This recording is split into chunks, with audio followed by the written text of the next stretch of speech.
Good morning, sunshine. How you doing, baby? What's going on, honey?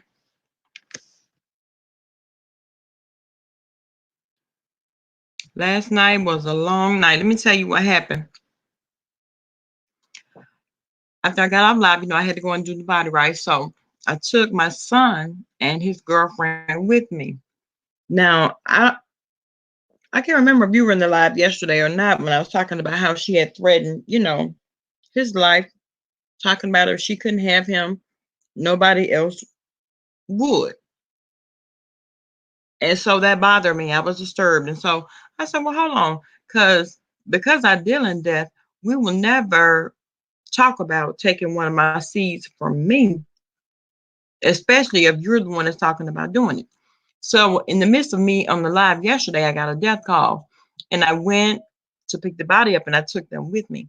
After that, we went straight to the funeral home and I made her come in there with me while I embalmed the body, right? So I had her up in there washing the body and everything. You talking about somebody in real tears. And so here goes my son, Mom, don't do her like that. Don't do her like that. She not interested in anything like that. No, but I want her to know because this is the end game of it all. Good morning. Hey, the pretty mortician. Happy Monday. Hey, Kelly girl. Hey, Kimberly.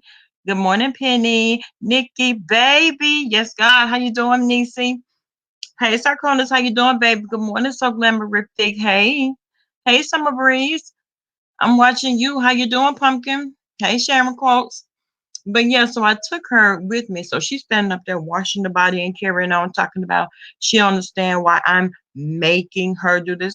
First of all, you're 18. I'm not making you do anything, but I want you to get a up close version of what death looked like since you feel so good down in your spirit to throw it out there and threaten my son with this. And it was a woman, right? So she's sitting up there and she washing the body and carrying on and she's complaining as usual, which I knew she would because she's a girly girl. She's a girly girl. So I didn't feel any type of way about it because this is the end of it right here. This is the end game. Now what hey Jay Nisi, now since you want to throw the word around, let me show you exactly what it looks like.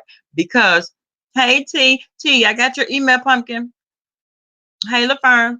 Um but I wanted her to know because this is what it looks like when you get to throwing it around and telling people, oh, if I can't have you, nobody else will. This is what definitely like. And a lot of times it is always the reverse.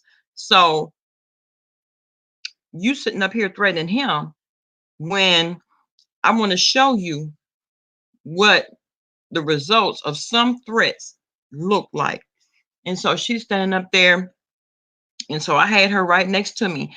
I needed a scalpel. She passed it to me and everything.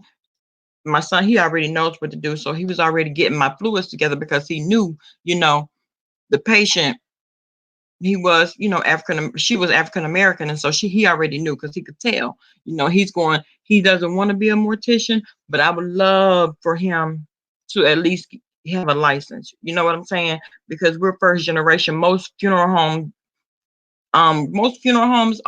they have blood ties. But anyway, she's standing up there. She's doing what I asked her to do, complaining the whole time, telling him, baby this, baby that. I would never, never do that. But you just can't leave me. And so I'm thinking to myself, well, dang, you really, really mean what you're saying. So now I'm thinking, pretty much, let me see, my daughter has been in prep room before too, but she wanted to see what goes on. Okay. She said when I on my own funeral home, she would just work at the front desk. Child, listen, that's what they say around all the time. I would never be in the preparation room. I would never be in the embalming room. I would never. Well, this son right here, he does it. He does it. So he has no qualms about it. He actually likes it. You know what I'm saying? Because actually, he has helped me with the massaging, especially if it's like a larger person that's on the table. He is helping me with the massaging to make sure that the fluids are distributed, to all the limbs correctly, especially those legs and thighs and carrying on. But yeah, so he doesn't have any problem with it. I told him if he would just go and just get a license, I would be satisfied and shut the hell up. But anyway, So this is what it was with her. And so she was standing up there, and after I got done embalming, baby, when I broke out that trocar and I started doing that aspiration, she was screaming. She was screaming. But see, this is what happens though. I want you to see it up live and in living color. This is what happens this is the results of your threats right here. Yeah, this is the result. So she was standing up there. I hooked it up to the hydroaspirator shower. She was like, no, no, no, this is how it's going down. And so right after that, in the midst of me getting that body ready, I got another call. I had to go pick up another body. I stood right there and made her do the same thing. Well, guess what? She thought she was doing something when she called her mom to tell her mom what I made her do. What was her mama gonna do? Did you, girl, you know your mom is no competition for me. You know that. Did you think your mom was gonna be able to check me? Did you really think that? So here she comes calling me. Yeah, she called me and told me what you did. I don't think it was right. I think you went too far. I think you should have called me. Well, first of all, had you put the things that she needed in her head to begin with, I wouldn't have never had to do this little experiment. I would have never had to take her on this little field trip. So let's start right there. Had you told her what she needed to know as far as being in relationships and knowing how to love yourself and put yourself above the relationship and above the other person that you so called in love with, she's too young to be feeling the way that she's feeling about him. She's too young for that. And at the end of the day, if something happened to my son, I'm looking at her first. I'm looking at her. And I would hate to have, and this me and her talking because we talk. I said, I hate to have to beat your ass about your daughter. If that's the case, then you need to put something in her, honey. You need to put something in her. Teach her how to love herself first. See, things like that, those are learned behaviors, honey. And if you're not there to stop it, you're just letting time go on.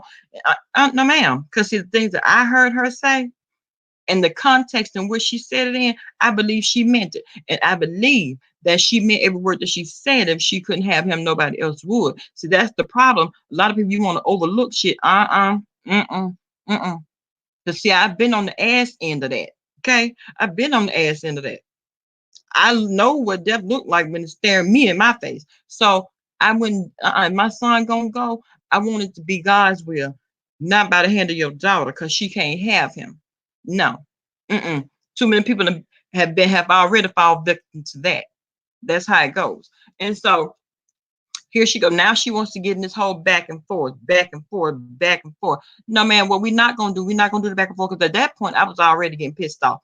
I was getting pissed off for the mere fact that she didn't call her mammy, thinking her mammy was gonna be able to come and check me. Never that. You will never be able to check me when I got to educate in school your child. No, seem like to me, I need to be checking you too. Matter of fact, drag your ragged ass down here and let you see the results of it too. Because everybody that think that they know, they don't know. And on top of that, they don't really even want to know. To be truthful, you right here with this crazy ass shit. Because see, I believe it. I believe it. He's 17. He probably doesn't believe it. You know what I'm saying? He thinks that oh, she probably loved me so much she can't stand. But see him, he could walk away. You know what I'm saying? He could get a woman when he can't get nothing to eat. So that's not a problem for him. I'm more so concerned with her. You know what I'm saying? I don't want her to eat to well hell, she know the security code to the I don't want her to slip in my house and do something to my child. I do know that. You know what I'm saying? I don't want her there going out and she got ulterior motives and then bring up some shit and shoot him or something. No, no, no, we're not doing that. We're not gonna ever walk down that road. Right, the pretty mortician. And you know what? I mean, and that's what it is, the basic morals and values. But at the end of the day, what is it that you value though? You know, you're putting this boy up on a pedestal that's going to be too high for you, baby. It's going to be too high for you because you're putting him up on this pedestal. No, I brought my child to this facility. I want them exactly the results of their actions. See, exactly. And sometimes you need to hit them right and get up close in living color. You know what I'm saying? Hey, Denise, how are you? She needs to keep her fatal attraction daughter at her. Exactly, NC girl. Exactly. Because see, that's what I'm saying. Now I feel like I gotta watch your every move because I don't know, where your mind is. I don't know if y'all got into an argument. I don't know if you coming over there ready to tear my damn house up. I don't know. You know what I'm saying? And because I don't know, this is how I'm gonna have to handle you from here on out. And I told her that I don't trust you now. Now I don't trust you because you sitting up there crying. And I know sometimes, the girls and stuff, they're doing it just to get attention or whatever. Before 20, how are you? And I know that sometimes if they come in and they're crying and carrying on and want to do it for attention, but me on the outside looking in and me being the mother and I'm paying attention to what's going on in my house, of course I'm looking at you now. So now I can't trust you. So I don't know how to feel about that situation. I don't know. And I told him last night. Last night when we got back, I told him, I said, let me tell you something. I don't trust her. And if you are going to continue to be in a relationship with her, what you're gonna need to do is y'all need to open this thing up.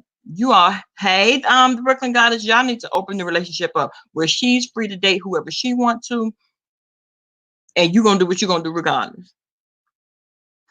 And Andrea, I don't know why and I told her, and listen, I said, I don't know what you told your son. Okay, I'm gonna have to change the security code, honey. I don't know what you told your daughter, but I hope she's not looking at my son for a meal ticket. I hope she's not looking at him as her savior because he's not Captain Save-A-Ho. Anything could happen to him, and it's not even about him. It's more so about her. You know, you need to, if you can't train her now, because she's 18. You know what I'm saying? Her mom, yes, she should help her. She really should. That is her job. It is. But because she didn't do it, now I have to come along. Hey, Candy Cane. Now I have to come along and try to educate her and school her on what and what not to do and what not to say. You know what I'm saying? Because see, I'm the type to take that shit seriously. Because I'm and her mom should know too. Because at the end of the day, what she was telling me was her daughter and her daughter's father, they don't have a good relationship. That's what she told me. She said they don't have a good relationship.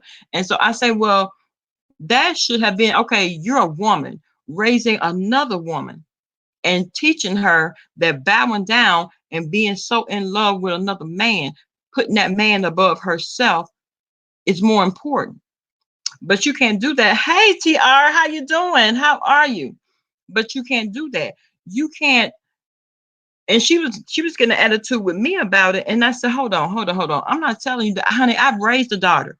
Listen, she's grown now. So I know what I told my grown daughter. This is what you need to tell her. She should be loving on herself more, not my son. She shouldn't be looking to my son as her meal ticket. She shouldn't be looking at my son as her way out because anything could happen to him. And God in heaven knows I love my son and I don't want anything to happen to him. But at the end of the day, I want her because I care about the little girl now. You know what I'm saying? I care about the little girl. Hey, Rebel, how you doing, baby? I care about her. But me being a woman and looking at her, yeah, no, I'm not.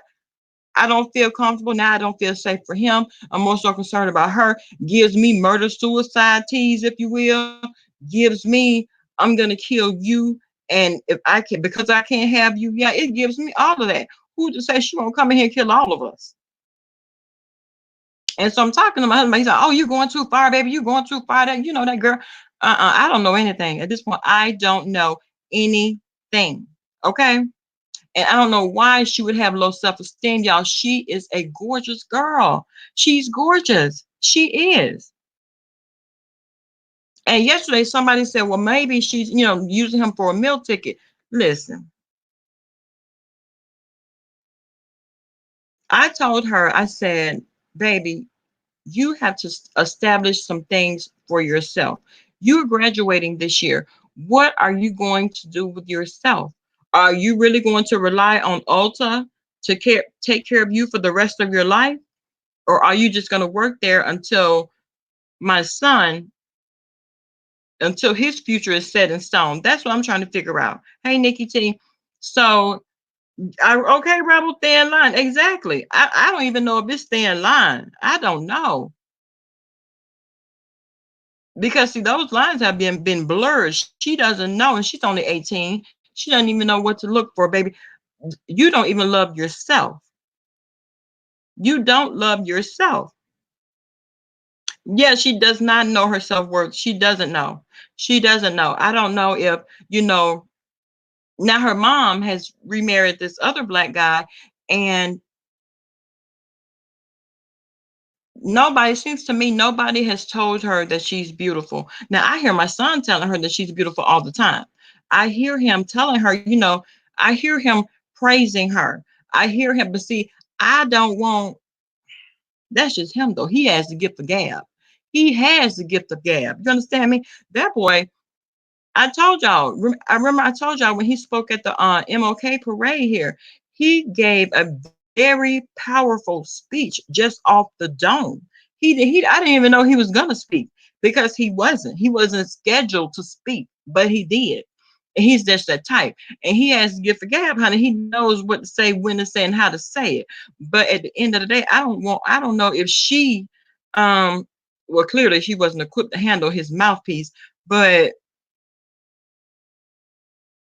I'm wondering if he's the only one that's ever told her just how beautiful she is. And I told her, I said, you are a gorgeous girl. You are very, you should never love anybody above anybody. And I said, this is my son, but I'm telling you, this is a man, honey.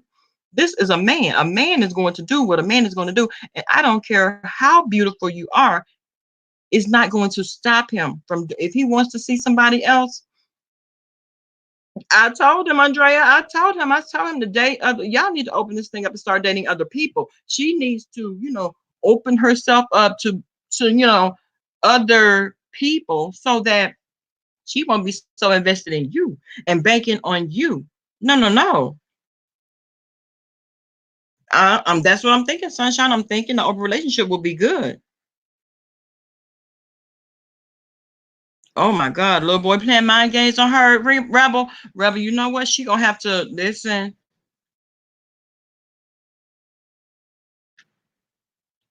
And she does still have low self-esteem. I don't know if anyone has ever loved on her the way that they needed to. You know what I'm saying?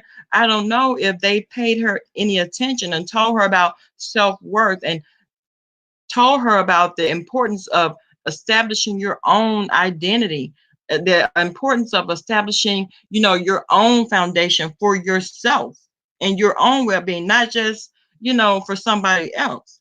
Forget that. Oh, yes, Penny. And that's what I said. When he goes to college, that's when the trouble is gonna start. And I told him, I said, do you know the ratio, the male female ratio on the college campus? She's not gonna be able to handle it. She's not. Exactly, Rebel. Love him, but love yourself enough to walk away. That goes for everyone. Exactly, Rebel. Exactly. And see, that's my whole thing.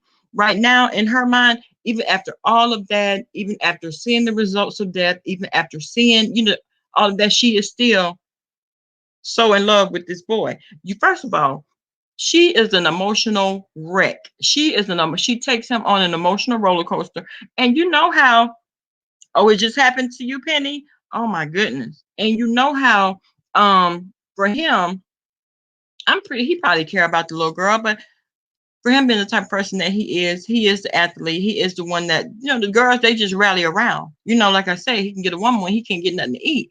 And so in his mind, he's not taking it as serious as she is.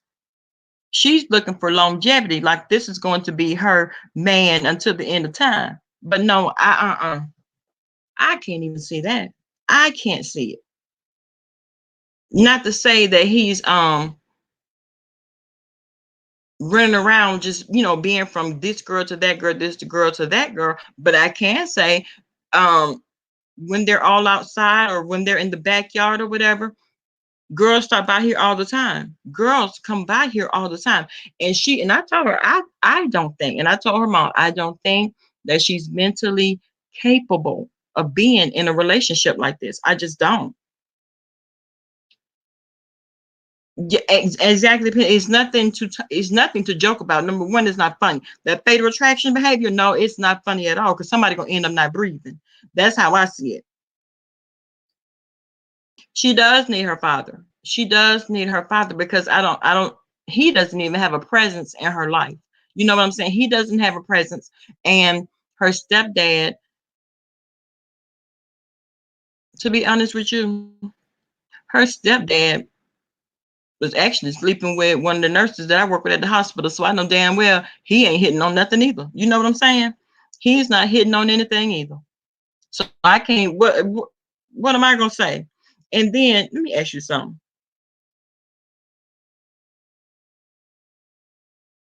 Right, Rebel. Right, right. And you know what? Hold on, Rebel.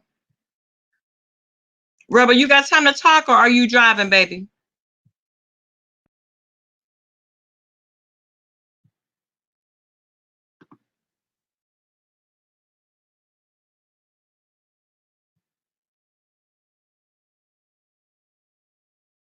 I'm more so concerned. I know he's not a good father figure. Hey, Helen, he's not a good father figure. What is he going to be able to tell her? He's not going to be able to tell her anything. Andrea, and that's what I asked her. I told her, I said, listen. Oh, yeah, I do remember you saying that yesterday, Rebel. I do remember you saying that you were off today. I told her, baby, go to the community college, go ahead and get your nursing license. At least you'll have something to fall back on. You know, it doesn't take that long. Go ahead and get that out of the way. And she goes like, you know what? I got enough going on, babe. I got enough going on. But see, I'm looking out for him. Yeah, I'm going to try to help her along, but I'm looking out for him because he's the one that's going to be, he's the one that's going to catch the ass end of this deal. She does need some therapy. She does. She really does. And see, it's been 18 years. For right now, she's 18 years old, right? And so thinking, hey, Rebel. Hey, love. How you doing, boo? Doing good, enjoying this Monday off. Okay, I know that's right. I know that's right. But you Rebel, know about okay, what you were gonna ask me? No, I was about to ask you, so what you think about this whole situation? Because clearly her self-esteem is in the toilet. You know what I'm saying? And she's dependent on my son. That's what I don't like. I think we do our young girls a disservice when we don't teach them to have self-worth. And a lot of times it's because a deadbeat dad is a father that's out of the picture, so they don't have a role model to show you how a man should treat a woman. And not even saying that your son is treating her any kind of way. They're both young children. They're kids still.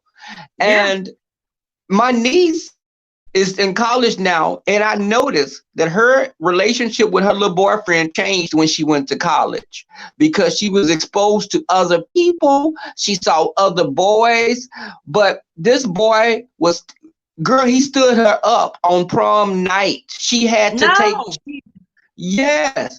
And when he stood her up, we were thinking, okay, this is it. It's not gonna.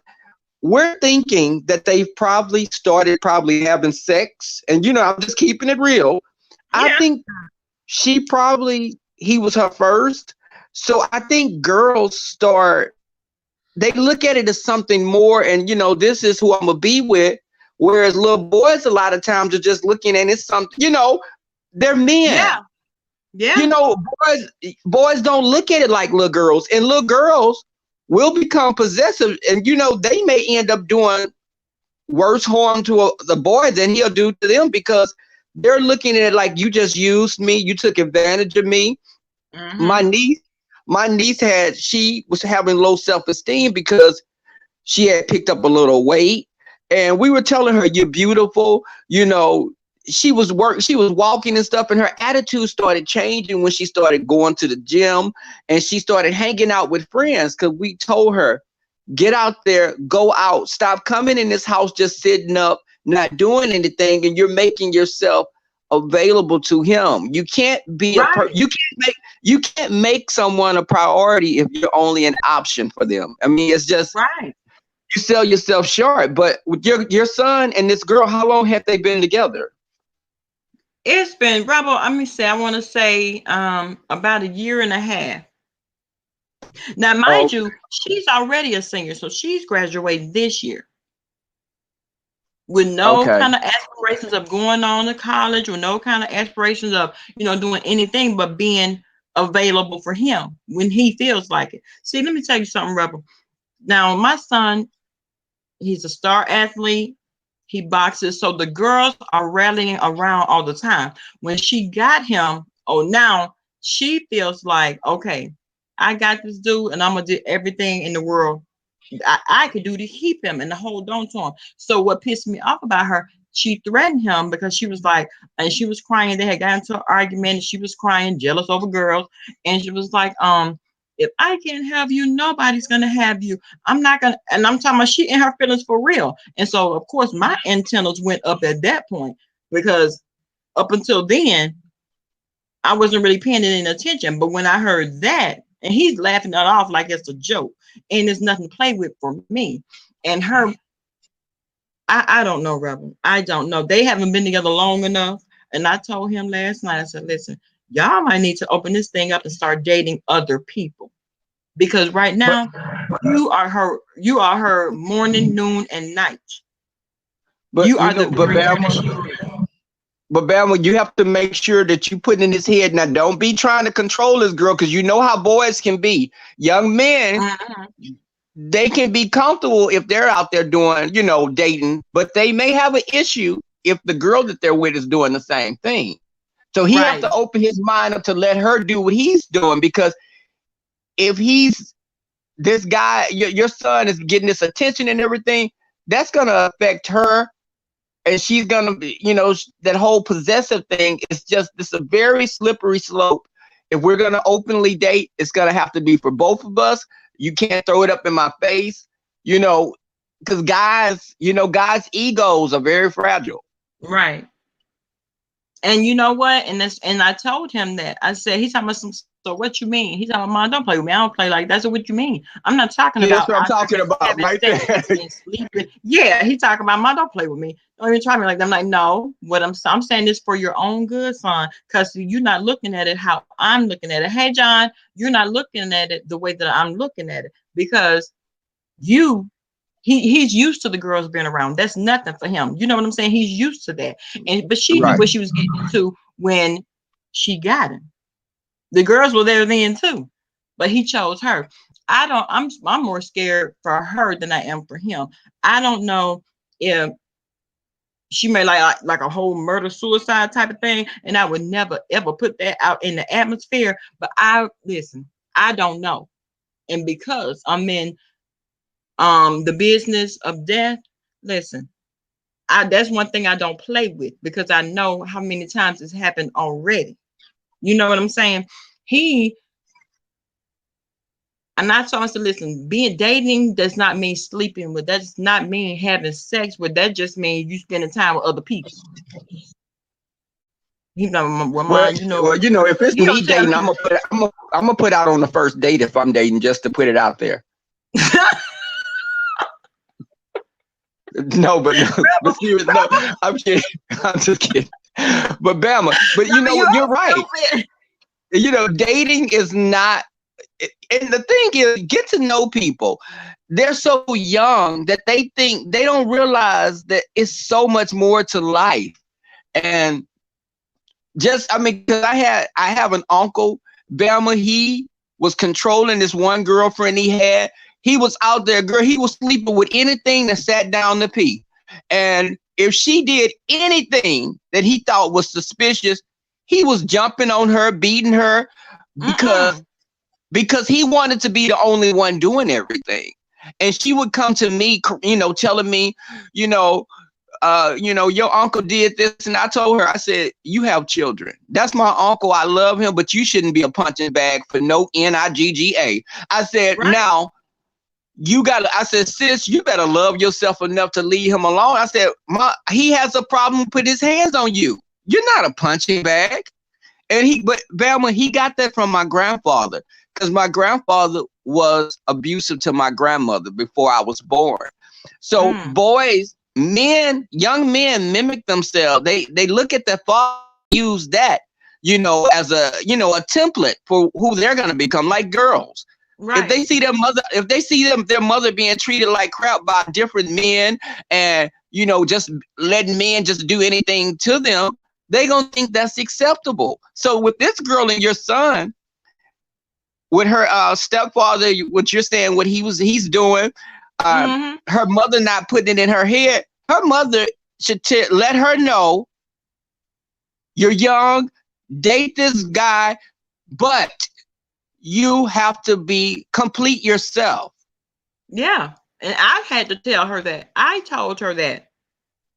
You need to establish your own identity, honey. She has her whole world evolves around him. And he thinks it's funny. He thinks it's cute. Oh, they're in love. No, because he's 17. He's younger than she is. He's 17. But he's not looking at the relationship the way that she is. You know what I'm saying? He's not. And the thing is, he's a young, and that's the thing.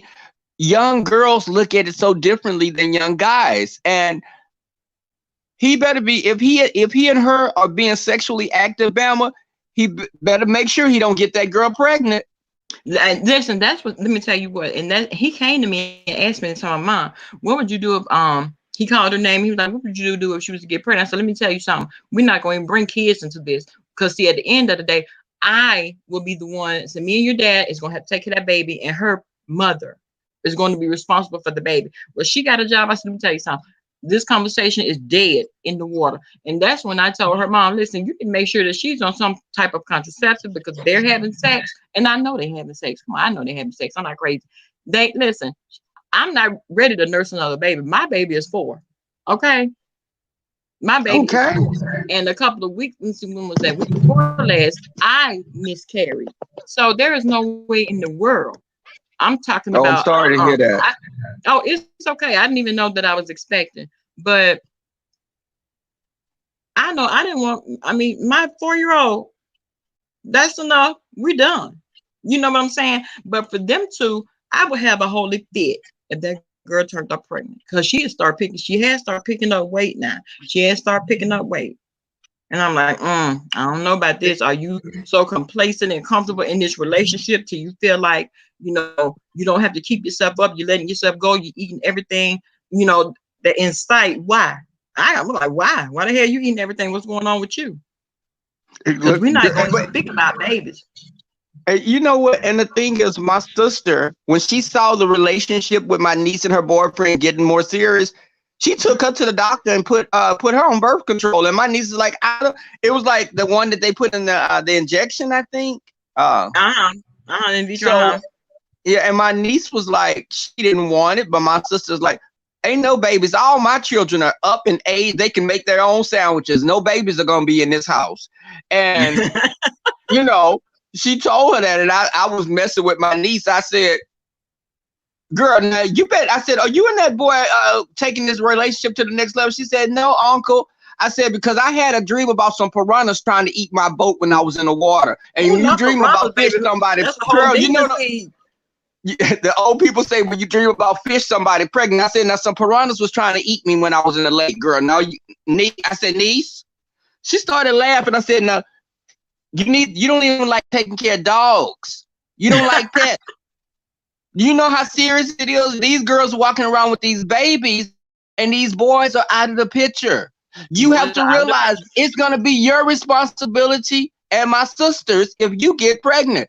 She in school, and Bama, the thing is, these young kids, and I'm stricter on my nieces and the girls in my family, because they're going to be burdened by a young child. And the boys in my family, I always tell them, you having sex, you better wear a condom. You better wear a condom, because the girls, it's all happy. It's all, it's rainbows and sunshine in the beginning. But this boy out there and got you pregnant, you look around, he got 3 or 4 other baby mamas out there. Yeah. You know, That's how it is. no. But Hey, they'll Tina, learn. listen, I'm not even attempting to entertain the thought of a baby. Okay, let me tell you something. Because for him, he's not at the point where he's even taking. He's living life day by day. Okay, in his mind, he's already in the NFL. If he had to tell me anything, he would already be the heavyweight champion of the world, because he boxes and he plays football. So I mean, and I told him, I said, so see, he's not living in today. He's living in 10 years from now. He's living 5 years from now. You know what I'm saying? It's just one thing to him. He's not thinking about babies and this and that. And I said, well, so why would you come in and ask me something about a baby? Y'all play too much for me. These kids, because that right there will give me my antenna would go up. You say, so y'all have talked about this? You know, is this girl asking you, telling you she want to have a baby? She know better than to ask me that. He approached me with it, not her. I'm saying him and her in the conversation. Maybe they and that's yes. Evidently, she's to the point where, since she's getting ready to graduate now, her focus is locking him down with a baby to make sure that he always has ties to her, whether he makes it big or not. You know what I'm saying? And I don't even I hate to think that she's horned in on him because she sees him as a meal ticket. And that's what my husband told him. Now, yeah, it's cute now, but at the end of the day, y'all don't need to bring in the babies into it. Y'all don't need to. Come on now. Yeah, in my eyes, he's still a baby. He's still a baby. And when you changing diapers and that baby crying at all times of the morning, and you can't go out and do stuff with your friends because you got to look at this other human that you're responsible for, all the glamour and glitz goes out the window real quick. Okay, period. And I told him, I said, you do realize if she gets pregnant, your life is over because you got to get a job. I'm not taking care of a baby. You got to go to work. Now, well, Mom, she got to work. I go. How the hell you gonna go to work? And you talking about going to college? You talking about playing football? You talking about trying to get into the league? You talking about boxing, honey? You got big dreams, and I haven't heard a baby factor into the equation yet. Hey, Janice.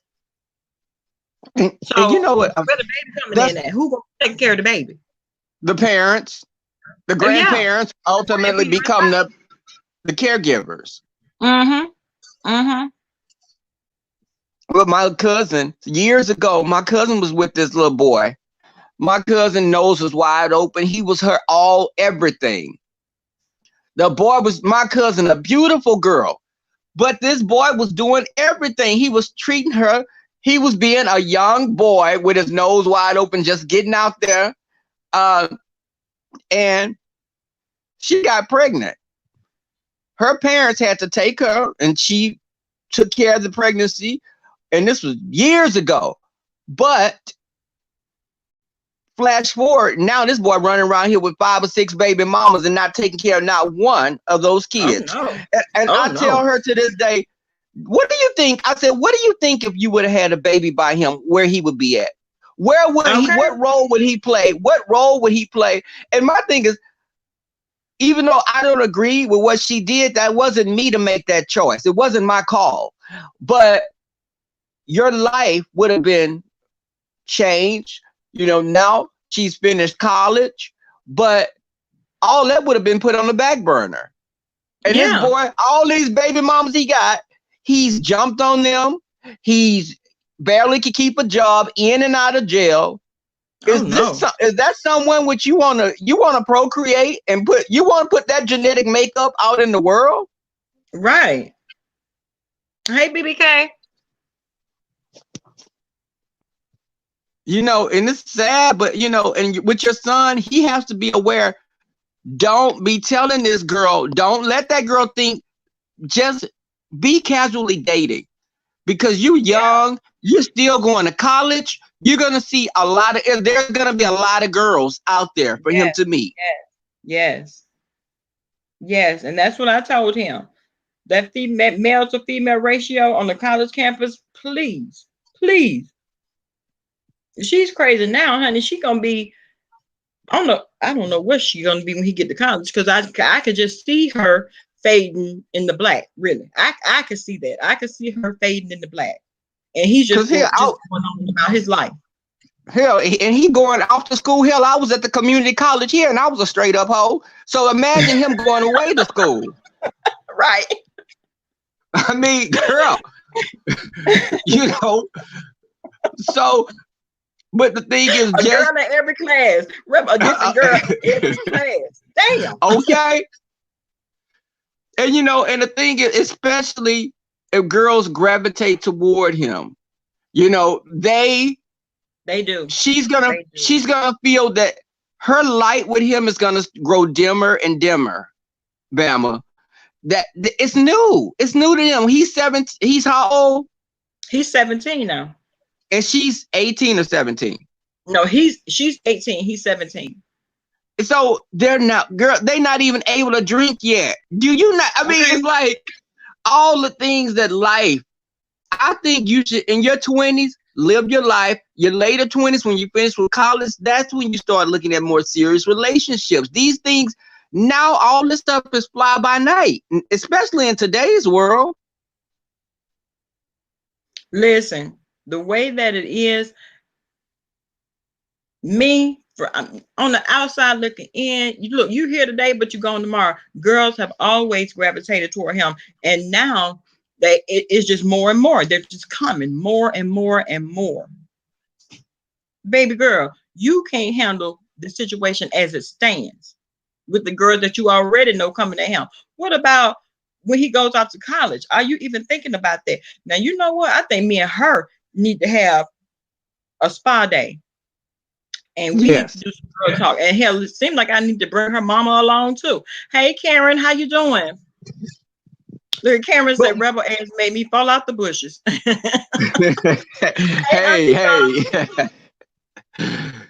Hey, Black Butterfly.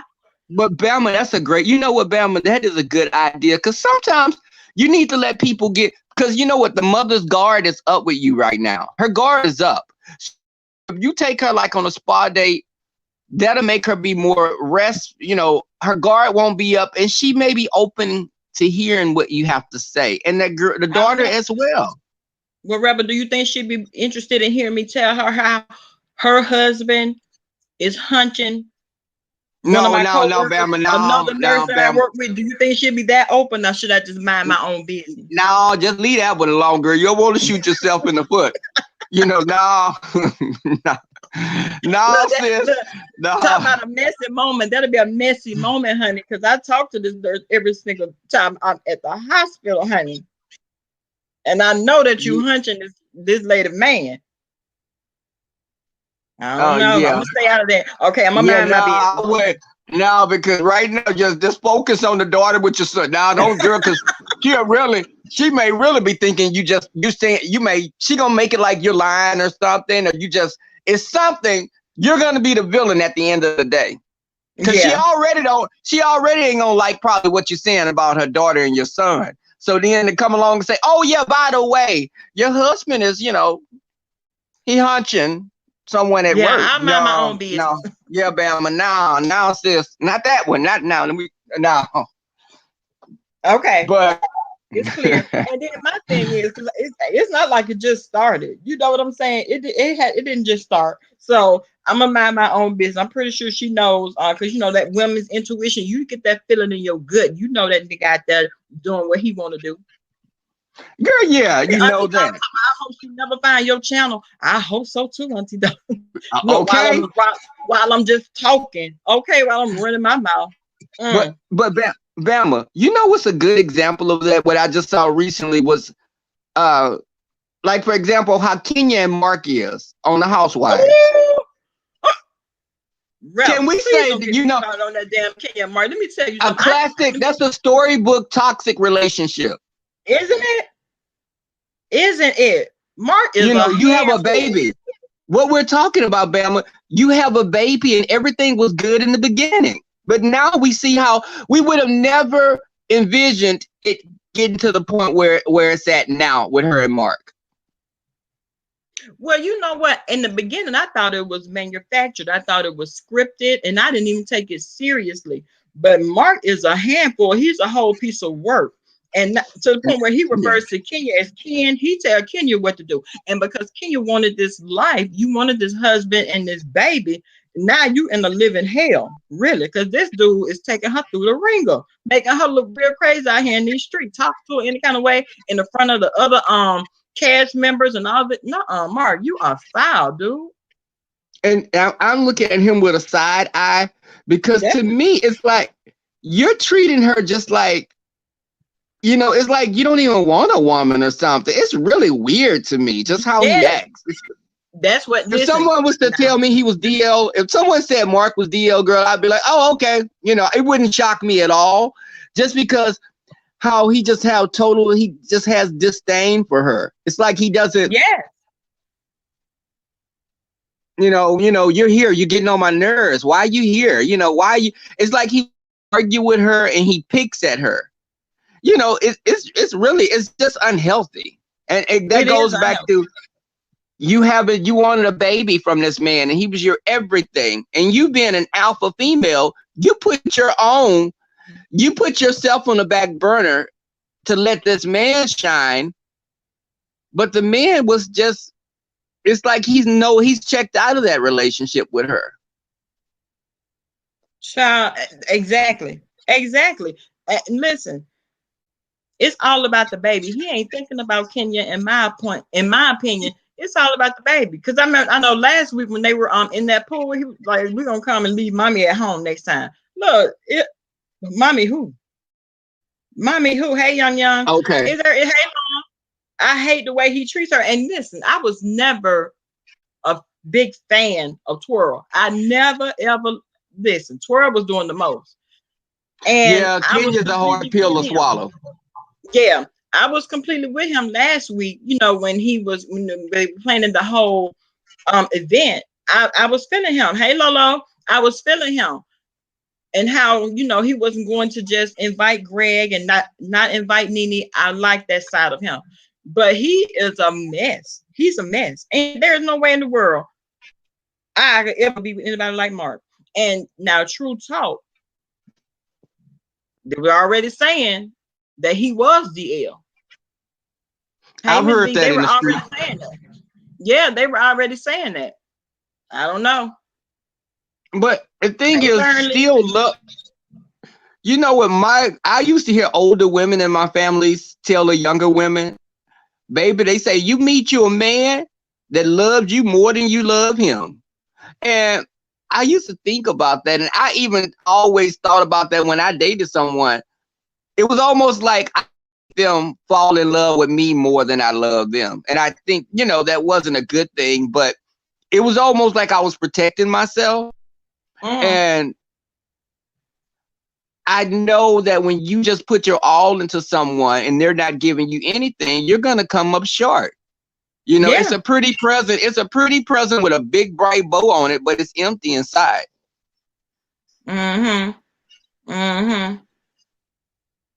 Okay, the pretty mortician. Okay, baby. Thank you for stopping by. But you know have what? a good one. I know that, and that's what I tried to tell her. You need to love you more than you love him. That's my son, but I do know that in his mind, it's not going to affect him should y'all break up like it would affect you. That's what I told her. It's not going. She don't even want to talk about breakup. She don't even want to fathom the thought that he was not going to be her husband for the rest of her life. She don't even want to go there. And it's something with you being a woman. And this is the thing, with you being a woman, you could tell her that, because it would be different if her father was telling her. But you're a woman, so you've experienced that. You're being a woman. Women tend to be more invested, more emotionally connected to the relationship in the beginning than men. I think. Yeah. But it doesn't play out like that in the long run. I think after a while it kind of reverses, But in the beginning, I think, You know, women want to be around you. They want to do everything. They want, you know, let's dress alike. Let's, you know, guys are thinking about watching the game and you getting on my nerves. You know, and you know, it's like he wants to be a young man. He's 17. Right. You know, right. The thing is, when he starts getting out there and getting attention more so from girls that are more advanced and more, you know, some fast tail girls are gonna be out there in college. And you think they're gonna come at him full force? Yes. And you know, I think that she's gonna start being desperate for his attention, and that could go in any direction. Exactly. See, and you were right. That thin line between love and hate. I could see her sneaking around, trying to, matter of fact, put a GPS on him if she could. Girl, or, you know, probably putting a little spy thing on his phone, popping up unannounced. You know, a lot of those things are unhealthy. What if she pop up at your house and he have another girl there and they start, you know, fighting and they're tearing up your good furniture? Rebel, don't make me go. Rebel. Rebel. Okay. Listen, girl. I worked too hard. You hear me? I worked too hard. There's no way in the world you finna come up in here. Y'all better take that shit outside. Don't come in my house tearing my stuff up. But you know, I witnessed. And it could happen like that. It very well could happen like that because girls are always over here though. Girls are always over here because him and like his other teammates, they're always here. They're either down there playing that game. Girls always over here. It's always a girl around hanging on somewhere. But she always try to be in the mix. She can't even do what she needs to do for trying to see what he's doing. But you too young for that. There's no way in the world you're going to be able to watch his every move. And you're doing that now. And you got to be careful not to don't lose yourself to someone. And the thing is, you know, in this situation, your son is the one in control of everything right now. She's just hoping, she's just hanging on, hoping that it goes in the direction that she wants.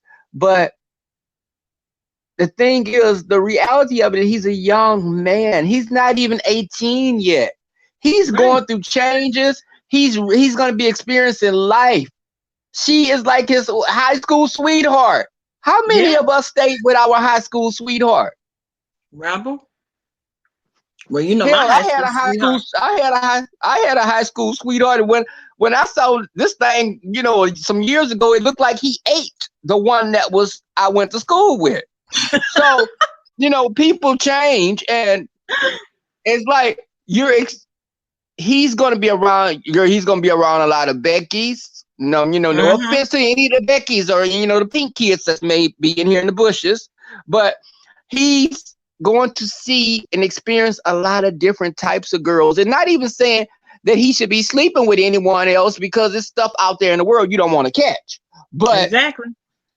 But the thing is with her, you know, with my niece, girl, she was trying to go to the same school as the boy. So we were behind. We were like, nope, you go to a different school. No, don't follow this boy to school. And you know what, that may be what she's waiting around on, trying to see which school he's going to go to. Because when I ask her what she's going to do, she doesn't know yet. You don't know yet, girl. You about to graduate. You walk on May 27th. What you mean you don't know yet? Okay. So I mean, I would ask that. Bama, ask that. You get with her, because that right there, that's really showing right there. If she's waiting to pick her school with him, that right there, that's not gonna come out good at all, because, you know, just how she's acting now, she couldn't deal with him being on the same college campus with him. I know. That's the whole thing. So I don't know. Okay, now on the grand scheme of things, me looking down the road, baby, that's why I tried to tell her, you need to establish your own identity. You really do. So what, you gonna just hang around, lag around for another year, find out until he makes his mind up where he's going to go? No. And what he's going to do? So I don't know. And you know what? And that's the whole thing. So I think when we have this spa day, let me see what today, Monday. We need to go on Wednesday and have this spa day ASAP. Do you think the mother will be open to doing the spa day? Because now you done told the woman you was gonna put hands on her already, Bam. But now, I mean, you think she I'm may? just saying. I'm gonna go ahead and play nice. I'm gonna make nice. Okay. I'm going to arrange the spa Because you day. catch more flies with honey. I know, and ain't no telling how many bitches I was last night. There is no telling. Okay, right. Hello. Last night. Wait, I know Bama, I was. this was just last night.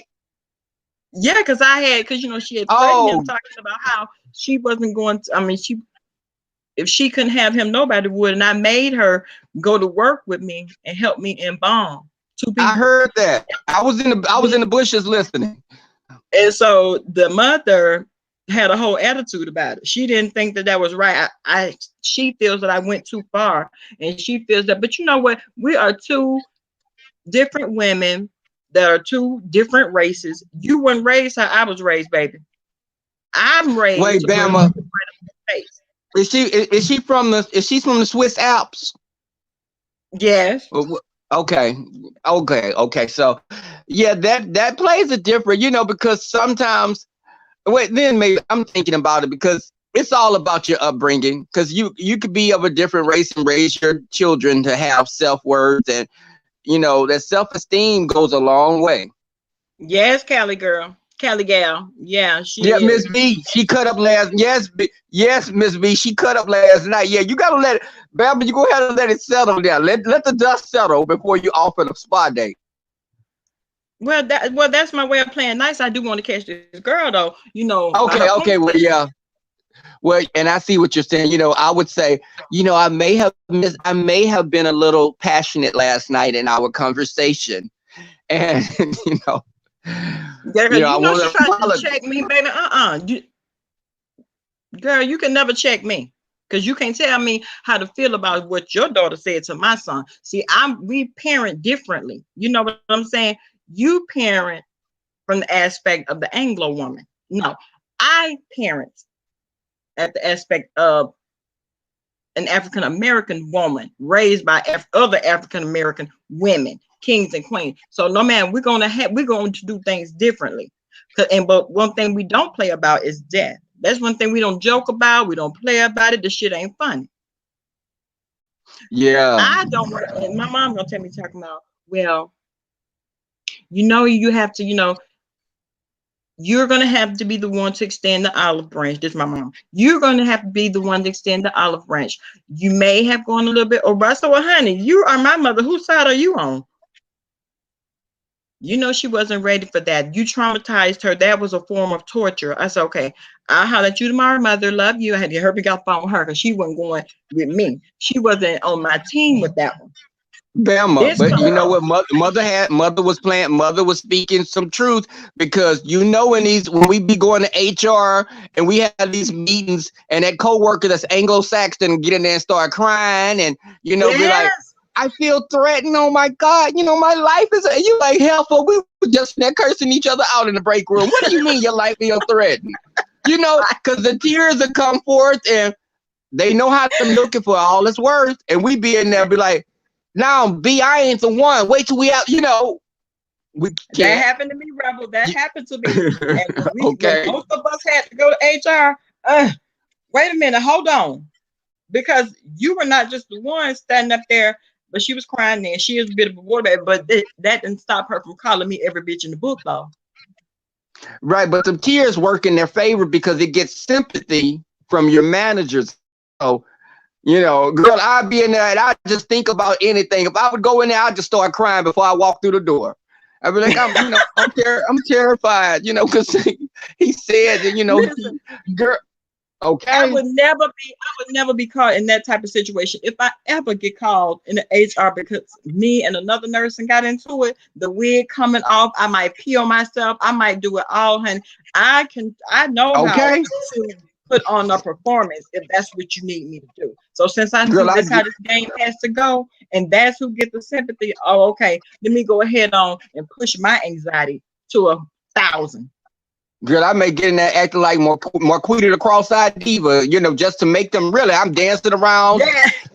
Girl, I'm a milk it for all it's worth. But, but she's going to look at telling her daughter, she's going to look at it different because you're the mother of a Black man. And, there are obstacles that Black men have to face that a lot of other races are not going to be facing. And he get into it with her. What if he get into it with that girl and she do something? He put his hands on her, Bama. You know what I'm saying? Like if she started acting crazy just to get some response out of him, if she feel that she's not winning any other kind of way, she may get desperate. You're right, Rebel. You're right. You're right. And yeah, she does. Now, she's a mixed girl. Her mom is white, her dad is Black. But you're right, because I'm pretty sure they would want to believe that he did that. They would want to believe, you know what, I better start keeping my own log. That's what I better do. Mm-hmm. If it's going to be a paper trail, let me make sure, because I'm a whole momager, let me make sure it's going to work out in his favor and not hers. Because, that's all it would take is, her coming over there. He's, having some other girl there he's just talking to, be her friend, or anything else. And she act the fool. That can get in. It could go left real quick. Yeah. And you're right, Cameron. You're right. You're right. Right, Karen. Karen said these athletes caught. Yeah. Yeah. Mm-hmm. Yeah. You don't want her stand. Girl, they could cry that. She can't check white on her application. You could tell that she's mixed.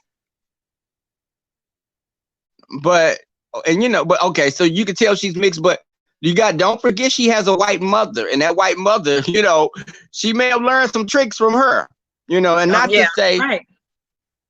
But he just has, really, girls are thinkers. These young men are not thinkers like the girls are. Girls will be like, okay, it's more than one way to skin a cat. He doing this, I'm gonna do this. Whereas he's he living his life, looking forward to going to college, playing ball. She's looking at spending forever with him at 18. Yeah. Yes. That's my whole, that's where her mind is at. She's thinking, okay, this is my husband. I don't care. Okay, well, hold on. I don't, and see, that's the whole thing. I don't want her.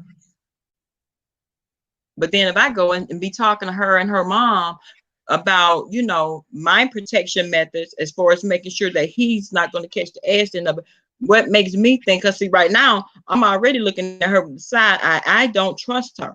And that's why I don't trust you now. I can't trust you now because you've already, threatened to kill this boy. No. A man that I brought here? No. And you're right. He's already having to face much more than she ever will. And she running around here a lot more. And the thing is also, she's running around here. She has this, she's this mixed girl. So she has this exotic look, and people look at her as the standard of beauty, which I don't agree with. But so she is probably getting attention, but her focus is on your son. But when he goes to college, there's going to be a lot of exotic beauties that he's going to be around. Yes, definitely. Definitely. You were talking about high school, girl. That's a whole different animal once he goes off to college. Right. And when he goes off to college, yeah, that's what I'm saying. Ain't nowhere in the world you're going to be able to cage this animal, if you will. You're not going to be able to. You're not equipped to. And then, too, his mindset is not on that. He's ready for glitz and glamour, baby. I don't know how you're going to fit into that equation. And if he's ready for that, what comes with that, Bama. With the glitz and glamour, the more his star rises, the light is going to be on him more, and it's going to be dimmed on her if she's not trying to do her own thing, because she's going to be on his coattail. Exactly. And you know what? You can't tell me that an 18-year-old young girl is ready. her mind, baby, you're not strong enough. I can tell now that you're very weak in the mind. You know what I'm saying? You're very weak in the mind right now. You're gonna have to get some backbone about yourself. You're gonna have to. And you know what? I think that, I mean, because even from my experiences of just dating someone and, you know, just growing as a person, I knew what I would put up with back then, I wouldn't put up with now. And I had an idea of self-worth even at a young age, but my tolerance level changed the older that I've grown. You know, because I was a teenager only a few years ago, so I know how it is. Well, girl, what you laughing about? Girl, what's funny? But so, okay, do you? But okay, but I'm gonna tell you, girl, I had a half ton of Queen trying to run me off the freeway when I was like in my early 20s behind his man. What? You know, little me weighing like 140. And this Queen damn near 300 pounds and this big SUV trying to run me off the street because he found out that his boyfriend liked me. So, I mean, it's crazy in all areas. You know, relationships are, and if I was this person, why the hell are you coming after me when you should have been checking your dude? Right. Right. Girl, I was driving, girl, I was driving like the Dukes of Hazzard. Girl, you can't keep up with me. I got this little girl, I got this sports car. You running around in this 89 Ford Explorer. Girl, you can't keep up with me. Bye, sis. You know. Okay. No, you thought you was in General Lee, honey. You right there talking about Dukes of Hazzard, baby. You thought you were in General Lee. Girl, I'm driving, girl. Didn't have nobody insurance, but I'm driving, girl. This Queen. Baby, that Queen wanted me so bad. I know he could. He was salivating because he found out me and his boyfriend, you know, were having a little dalliance on the side. But you know, and that was the end. Y'all, I'm not that person anymore. I'm reformed. But it was just relationships with your son. Just grow up. I mean, enjoy being young and not have the seriousness of a relationship right now. It's just too much. It's so many other things he could be doing. It's too much. It's too much. And I would hate to be the one to say, well, baby, y'all might need to, you know, split up. Because see, a lot of times when you tell them, I'm going to have to approach this one here real easy. I'm going to have to ease my way into this one. Normally, you know, I can guide him and direct him to, you know, making decisions. They'll do what you want. They'll do what you don't want them to do. Exactly. I mean, that could backfire on me. And he really doubled down. Just because the more you push, it's like you could say everything until you're black and blue, but they're going to fight against it until they see for themselves. Yeah, I'm gonna have to ease into that one. I don't know how I'm gonna have to wrap this one up with a pretty ass bow and paint the picture. Okay. I'm gonna have to wrap it up. And his dad, I mean, my husband has always told him, listen, son, don't be so wrapped up in these girls. Keep your eyes on your goal. You running your own race. You got to run your own race. You cannot be distracted. Girls are a distraction. And that's how it's been. But I mean, this one here, she don't want to let go. My husband, he likes her. He likes her. But when I told him something, and he tried to tell me, oh, she was just playing. How the hell you know? I take things like that serious. I didn't know that people play, you know, when they're crying and emotional and upset. I didn't know that was a playful gesture when she said that. I took it dead ass serious. And you know what, you have to, behind the little goggles, you have to realize just below that, there could be some realness to what they're saying. And you can never, you know, say, well, you know, she's just playing or he's just playing, haha, you know, because a lot of people are 6 feet under after not reacting to that like they should have. Yes. So, you know, he sees it one way. He thinks that I'm reading too much into it. No, I'm not reading too much into it. I'm not, because I have given her a lot of leeway. Even after we got past, okay, she came in the house. I had never even met her.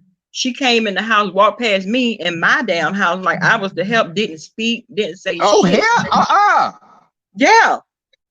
Yeah. And so that was the first riff we had.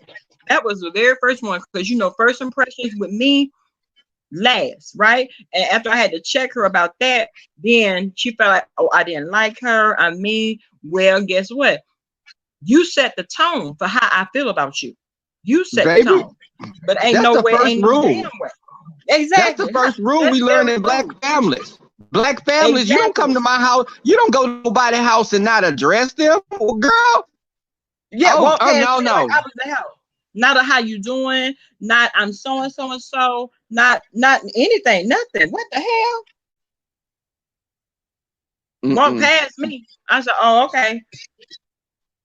And I did feel some kind of way, and I told her and him, oh, I'm sorry. Oh, that shit don't work with me. That shit don't work with me. I'm sorry. No, ma'am. So you can imagine her, and you know, that just goes to show you, Belma, her with her focus and stuff with your son. It's like she's so focused on him that she's oblivious to everything, you know, other people, and even the risk. If another girl is in the picture, she's gonna focus on that other girl. As she'll focus on the other people giving him attention because she wants to give him all her attention. Well, she would think I was wrong if I told her don't bring her ass to my house anymore. Now I would be wrong then, right? Would I be wrong? No. Because that's your that's your etiquette. You know what I'm saying? You raise your kids to speak when you walk in someone's house. That exactly. Look at Auntie Donna talking about, did she smile at you? That was Auntie Donna. You better part them lips. No smile. Right. Don't do that smizing. I don't do that smizing shit. Because you don't know me. Don't come in here smizing in my house where I pay mortgage. No, girl, you're not a next top model. Girl, you better open that mouth. You sitting up here using my good AC, coming up in here chilling in my girl. Yeah, right. Because I told someone before, were you raised when my nephews or my niece had a little boyfriend? He came in and didn't speak at my mama's house. I asked him, I said, hey, were you raised by wolves? And he's like, huh? I said, dude, when you walk in someone's house, you speak. Oh, I'm sorry, my bad. And I told my niece, where the hell did you find this one at?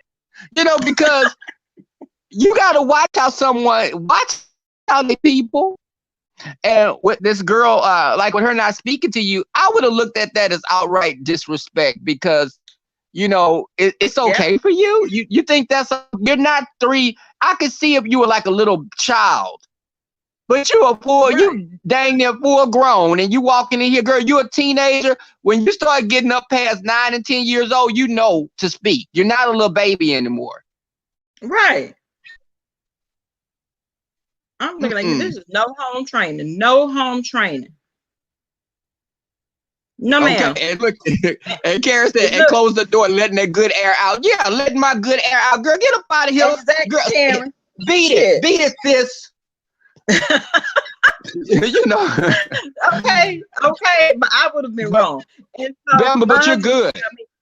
He gonna tell me talking about you know how these kids go. My husband tried to smooth everything over. He tries to smooth everything over. And he's the yes man. He is the yes man. He let these kids do whatever they want to do.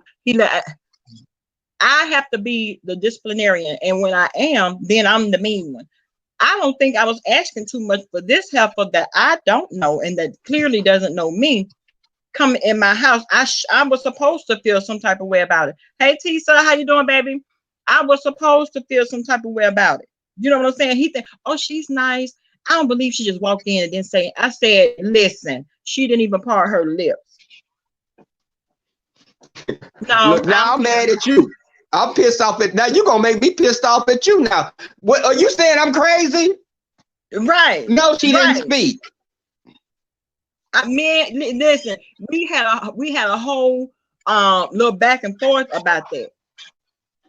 Because you don't have to let that boy. How the hell it went from me complaining about her to now me to you blaming? You're gonna have to let him grow up. You always on his back, always on his case, and I'm gonna stay there. I'm a permanent fixture on his back. But let's not talk about him. We're talking about her and how she has a lack of home training.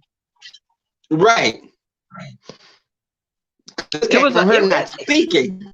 Yes, that's rule of thumb. Wait a minute, hold on, because if you want to come, you definitely want to get on my good side. That's the side you definitely want to be on. You start with the mother, baby. You have to win. Out of everyone else, the mother is usually the hardest to win over because the father is a marshmallow. Usually the fathers are easygoing, but if that mother have a problem with you, that's gonna be a problem that you're gonna have to deal with all the time. Yes. If you set the tone and you trying to come in there and you trying to be like, when you're a new girlfriend, baby, you defer to the mother. This is the mother right now. You're not his wife. Yeah, Tisa, this is Rebel. Yes. Hey, Tisa. Kelly Gesser, how does your husband's mom feel about you? Oh, we have a great relationship. Now, me and her, we have a real good relationship. But that's because I was raised right. You know what I'm saying? I've always been respectful. I've always had respect for her. I'm the one that, you know, sends the Mother's Day gifts and the birthday gifts and the just because I'm gifts. I'm the daughter-in-law that sends, you know, edible arrangements and all of that. You know, I'm just that way. So she and I have a very good relationship. And you have to keep in mind, we've been together, we've been married. This year in May will be 21 years. You know what I'm saying? So we have, you know, a very good relationship. Me, my mother-in-law, my mom, we always, especially if I go home. Girl, y'all been married. You know what? That's it. I commend you on that. Girl, I was 3 years old when y'all got married. And I think it takes a lot of work. And your son, he looks at y'all are his role models. You know, what's her role models? You know, a stepfather that's out there doing God knows what? I mean, is your mother, you know, does your mother pacify her husband, you know, or she seems to me to be one of those types. I feel like that.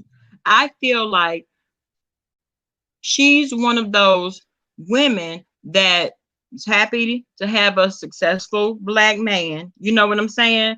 Ooh, Sarkona's so shady. Look, 3 years old and dog years. Oh,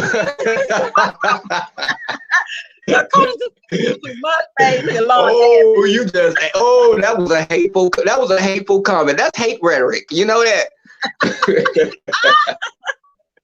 Yes, Sarkona got jokes this morning. Yes.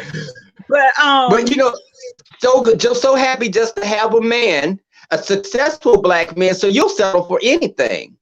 You'll let him treat you any kind of way. Right. And see, I don't know if he's next. Because see, anytime I've been around him, now don't get me wrong, he has the gift of gab too. He's very charming. He's very charming.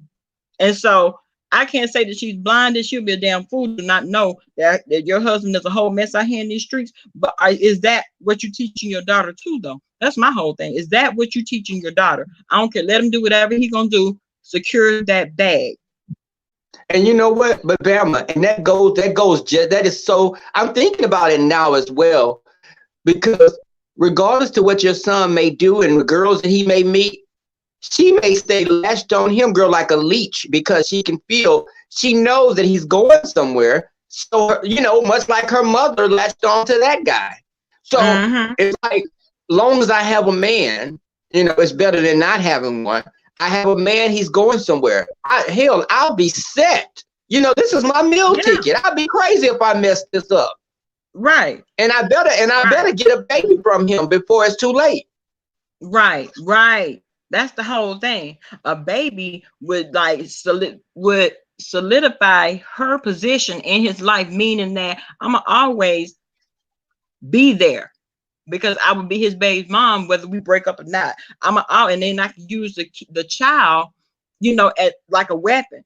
The child would definitely buy my meal ticket. You know what I'm saying? So no, I'm not going. I am not going. But just keep. I think you definitely should do the spa day, and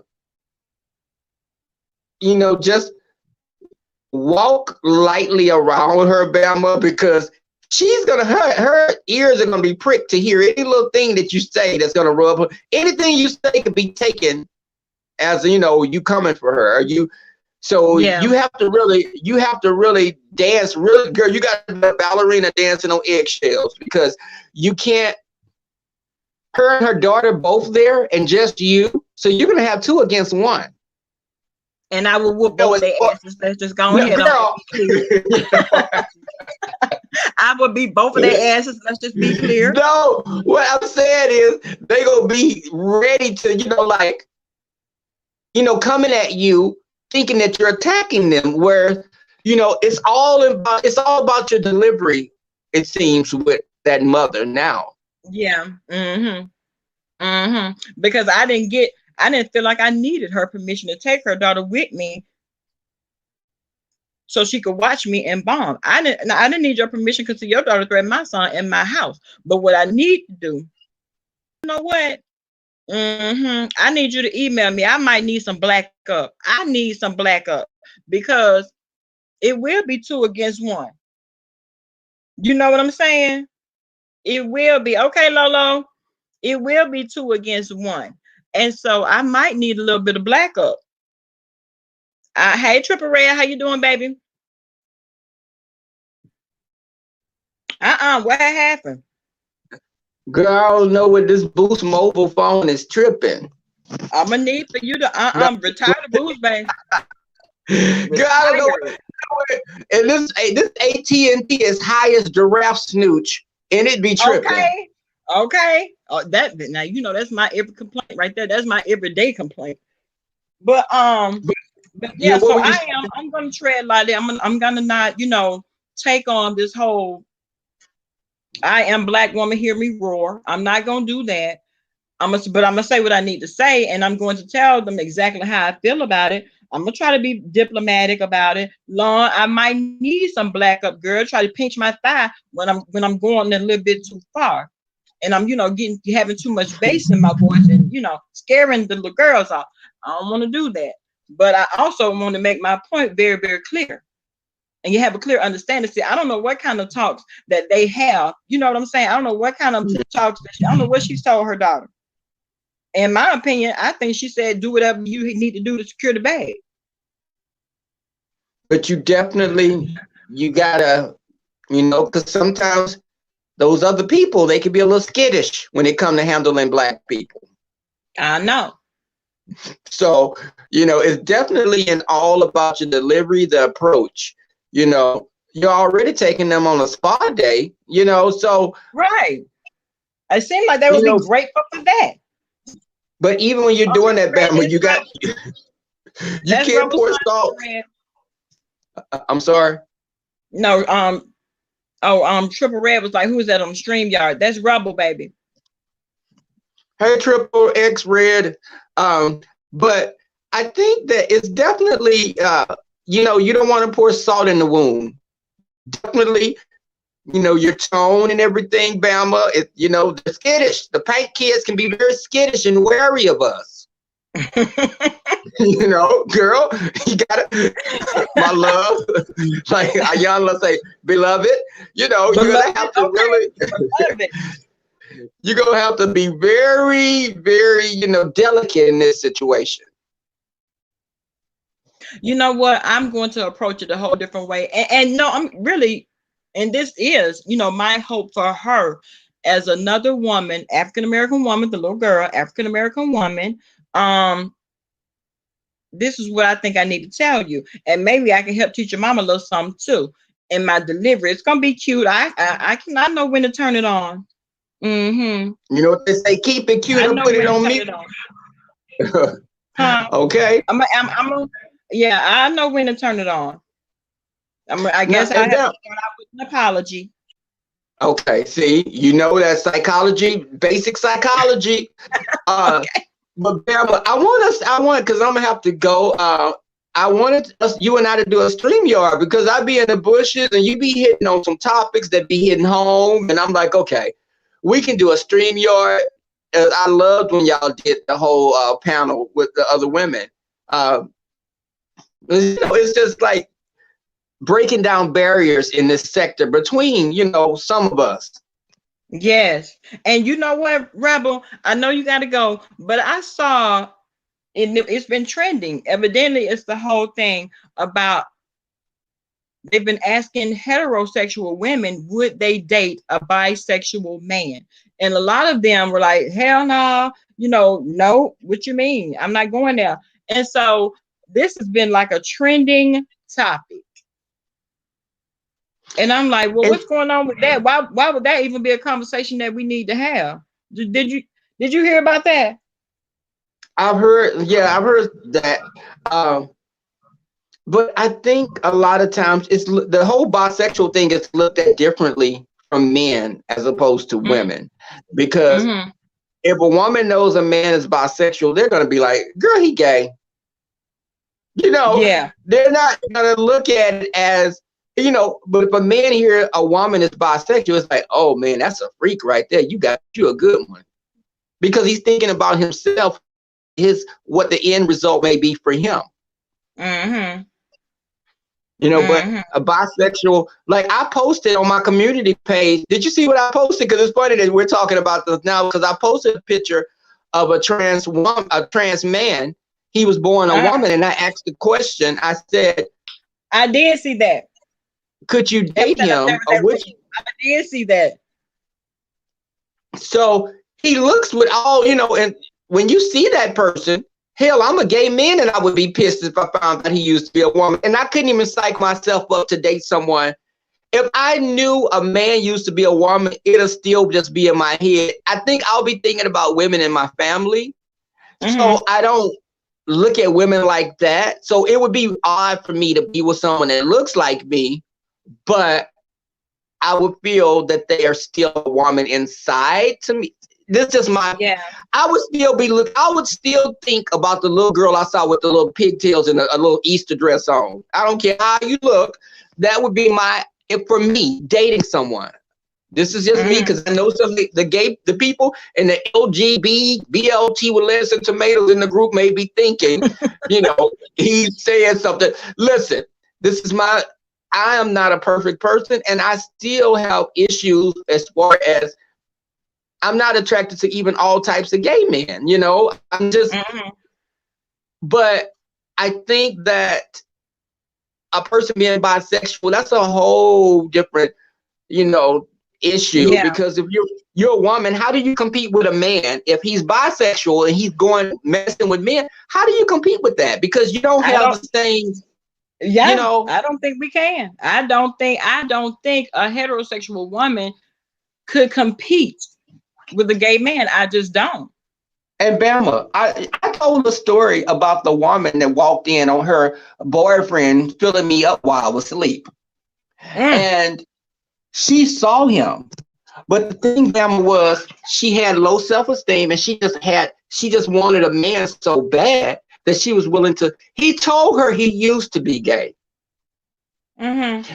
So when he used to be gay, I guess he had, he backslid when he felt on me.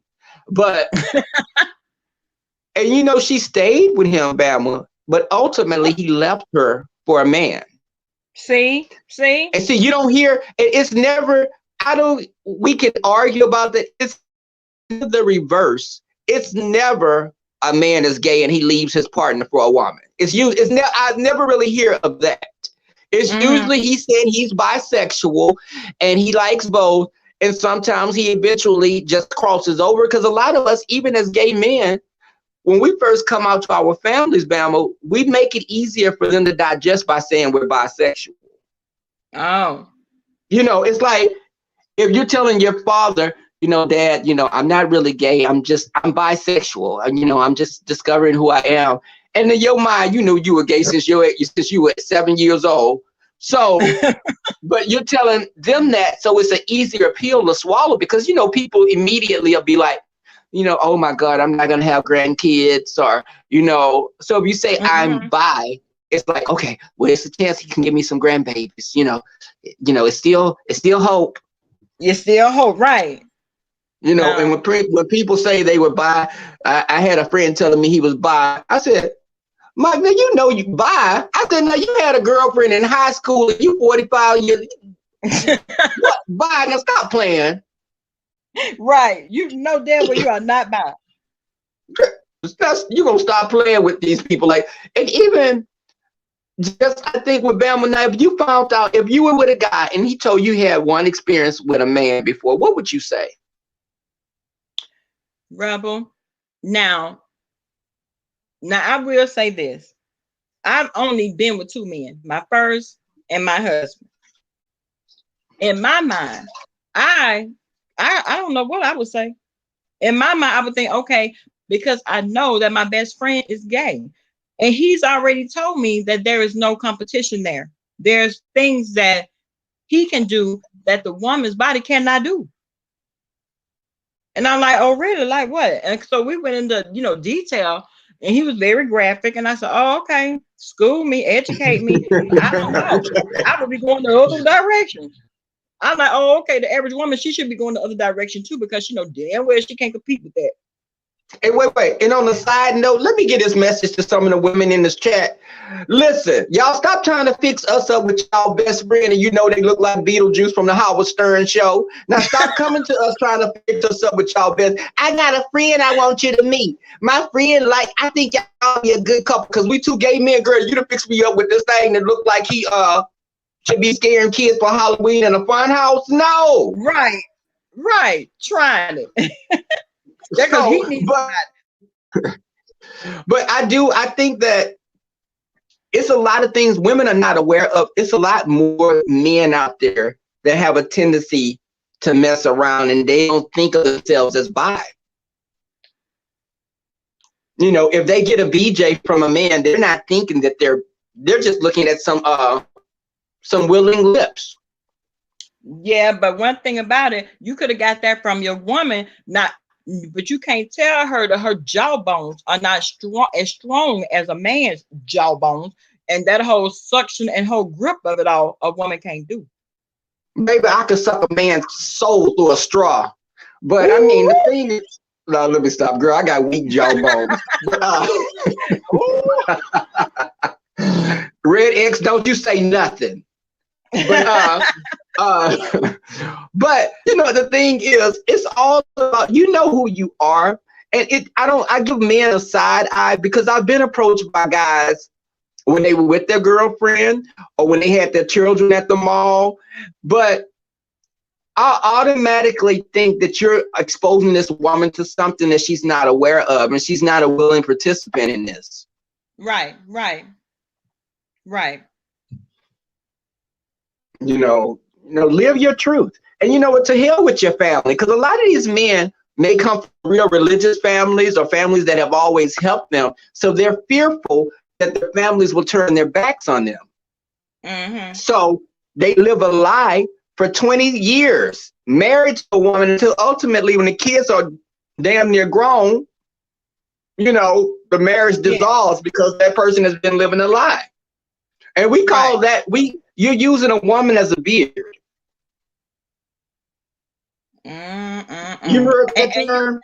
I have heard of that, and I could see how that would happen. You stand together for the sake of the child. Now that the child is of age, no, I'm gonna have to be true to me. I feel like be true to you who you are from the beginning. I asked a friend of mine, I said, what clubs do this friend of mine, she has an uncle.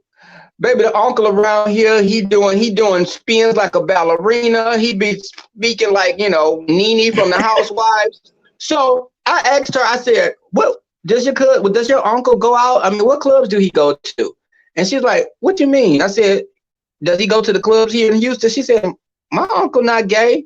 And I was like, what the hell? Girl,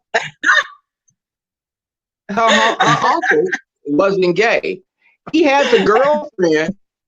Bama, this man is concentrated gay. He's like not concentrated. Concentrated, no water added. Okay. Baby, he like when he hugged me, he like kind of hugged me close to him, and I felt kind of odd. It was uncomfortable. Girl, okay. And I was like, I was trying to get him one. Girl, I tried to get him a church hug, and he tried to squeeze me. And then he's the kind of person, like, he'll come put his hand on your shoulder, like he giving you, you know, like squeezing your shoulder. You know, like someone trying to, not squeezing, but correcting your shoulder. And I'm like, now, Paul, if you don't get your hands off me, I'm gonna be taking your whole SSI check. Keep playing with me if you want to. Okay. Paul. Sitting up here, girl, you know how they say when women get a certain age, they call cougars.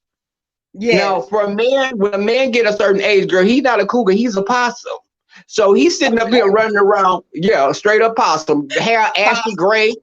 Girl, you ashy gray, you'd have been married all this time to this woman, but my gaydar is saying that this is a good Judy that I'm seeing before me.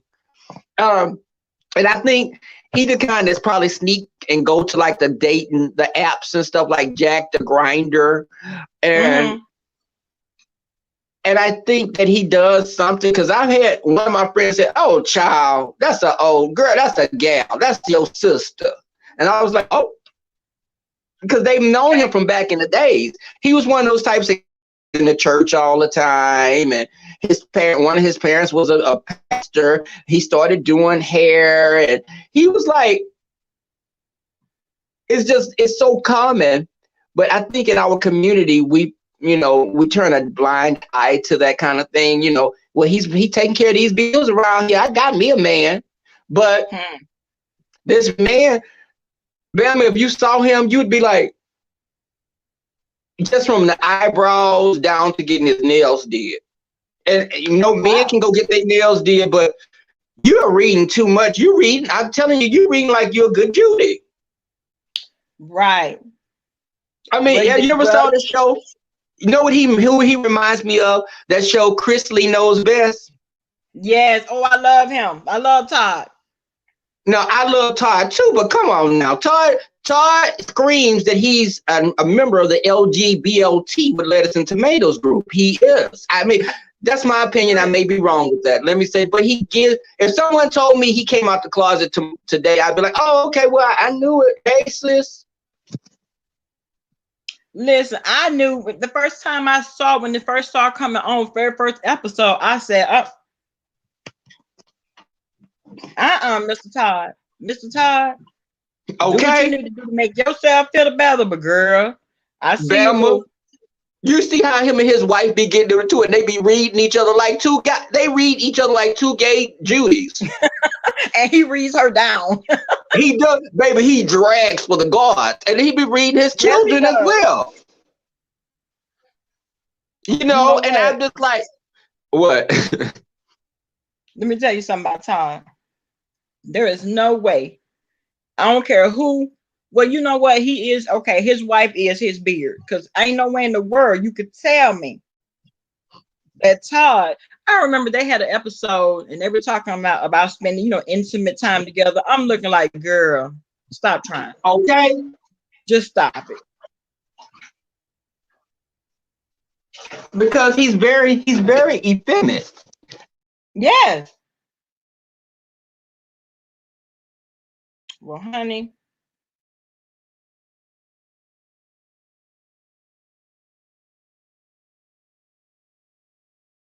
Hey, Nessa girl. Okay, baby. Yeah, Q's still in the hospital, but I will tell her that you're thinking of her and praying for her. I'll tell her, baby. I see, Nancy girl. I'm trying to get him, honey. I'm trying to get him.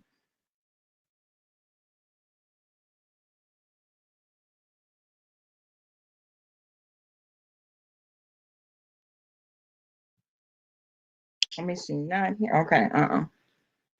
But yeah, y'all. So I'm gonna go ahead on and schedule this play date.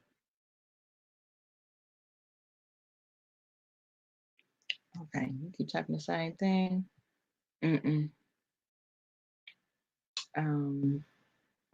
YouTube.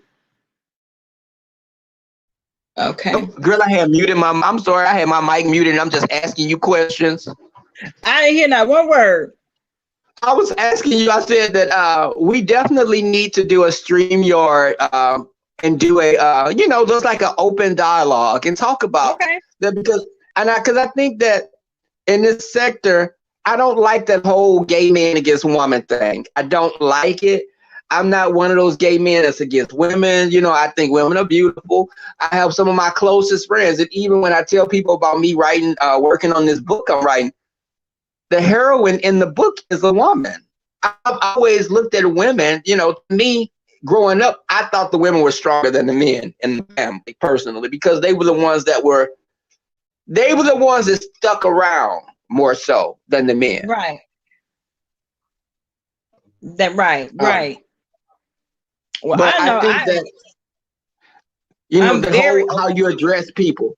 And I love when y'all had the discussion about the words, when you and Phi Babe and other ladies were talking about the word that should be taken out. And I love that you said the F word. When you said the F word, because me hearing that.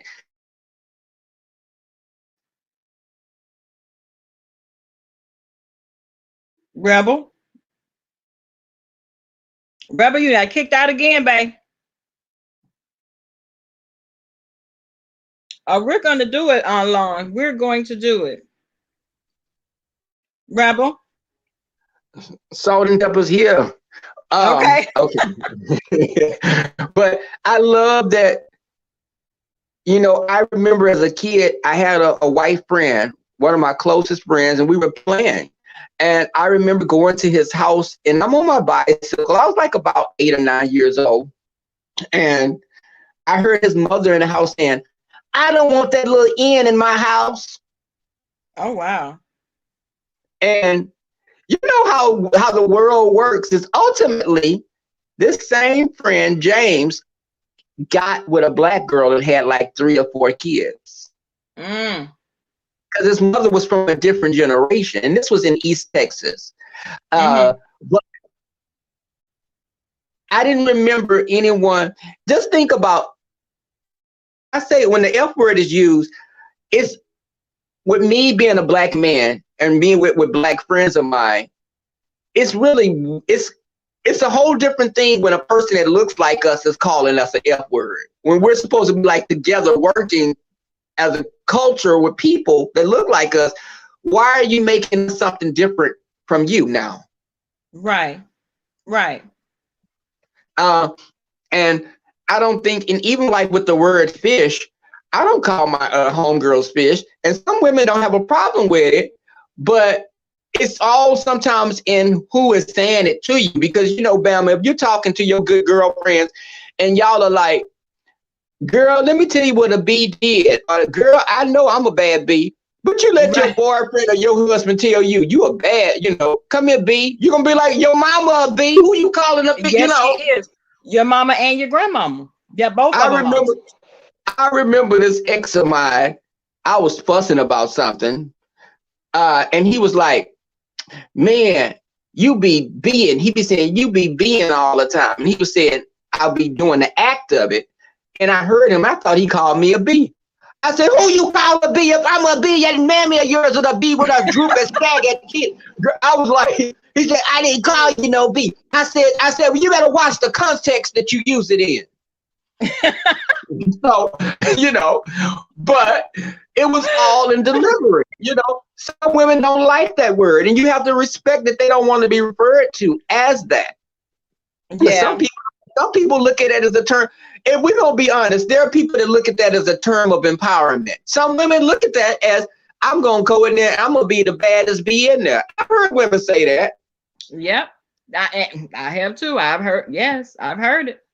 We generally, as gay men, we don't say we're gonna go in there to be the baddest F that's in there, because that word is not used like, it's not interchangeable like the B word. And yeah, some gay men may use that word, but they're not using it to say anything positive. They may say, like when Liz clocked Snooki, and Liz needs to be a boxer because baby, she has some heavy hands. When Liz, baby, did you see that pop, honey? Ooh. And y'all, you know what? Y'all don't judge me, but I looked at that like about 15 or 20 times and I laughed each time because, I'm gonna tell you you what know, I laughed at, Rubber. I laughed at Cookie Tookie's her reaction, her facial expression after that pop. Now, Liz, why did you do that? Hell no, baby. And Liz, I would have flipped that whole table over on baby, Liz. would have been touching every piece of furniture in there. And then Right. when Liz, and you know what? Oh God, forgive me, but when Liz hit Tookie, and Tookie was like, oh, ooh, it was like, wait, hold up, what girl? You supposed to be this delicate little one? And all I heard was, you know, this baritone. Oh, Liz. Look, knock all the femininity out of her. Knock all of it out. All that femininity went out the door. It flew right out the window. Liz, then she went back into Tookie again. Why did you do that, Liz? Why did you do that? But when she hit her knee jerk was, oh, girl. I was like, oh, girl, you need to be seeing tone. But, but when Liz did, understand me. Baby, but I have done that, but I cackled. Do you understand? Yeah, and I was just like, oh my God. Because it was just so quick that it happened. And when Liz told her, you see, you acting just like an F. She wasn't using that. You know, when talking to Triple Red X or some of the other gays in this sector, we're not, any gay men, we're not going to look at you and smile and be like, you called me an F. In person, those are fighting words. Now, I know gay men that may call each other, we may say B word to each other because we're not looking at a negative thing. You know, I'd be like, what you bees? You know, B, let me tell you what happened. You know, it's like, you know, the good girlfriends that you could talk to, because my girlfriends, they use the word all the time. And these are professional nurse practitioners, and they're all women at the job, they'll be professional. But at home, when they're just talking to each other, they're using the word. It's no different from us as black people some black people using the N-word. Think about it. Right. These young guys are talking to each other. They're saying, let me holler at my N. Let me holler. But that could be used as a perfect example of how the word B is used with women. The N-word. Mm-hmm. We don't look. When you say it to each other, now when another black person make you mad, you're not saying that in a positive way. You said, let me tell you what this N did.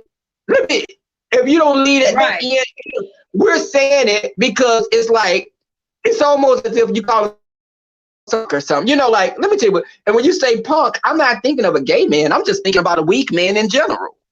Right. And a lot of times when you're arguing with somebody and you call them something, you say something like, yeah, but your punk ass, okay, that's weak. That means you're weak, so you can't handle me. You can't whoop me. That's what that means. And even like, and sometimes when people are pissed off and you're fighting with someone, you may be liable to say anything in that moment because you're trying to get them. You're trying to stab whatever words you can say. You know, if it's fat or anything, you're going to be calling them that. Yeah.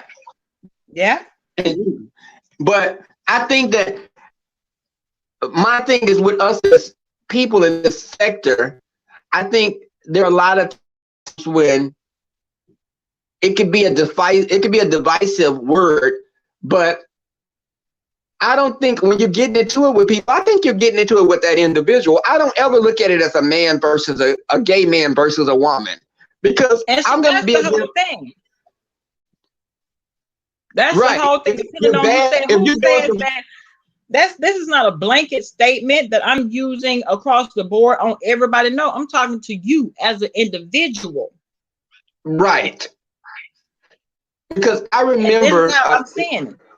No. You know, it was a white friend of mine I had, and she used to tell me that her mother liked me, but her mother was raised by a racist father. But she was like, but she said, you're different. You don't act like the rest. And I said, what is that supposed to mean? I don't act like the rest.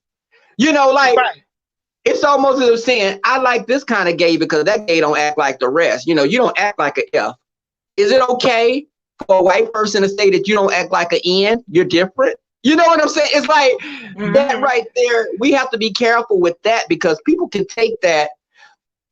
I don't want you to look at me as being something different because if you think of us as this, you know, you and I may have a problem with your mother thinks she get too comfortable and think she can say anything.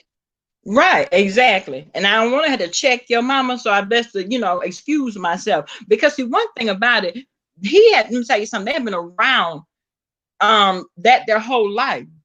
You know what I'm saying? A lot of these behaviors and these sayings, this behavior is learned, and this is what they learn in their house. You know what I'm saying? Especially when they get to throwing the N word around. Because for her to say it like that, that's how she was raised. Oh, it's nothing. It's nothing to for me to say that, and it should be okay. And no, you know it was. You don't know who you're offending.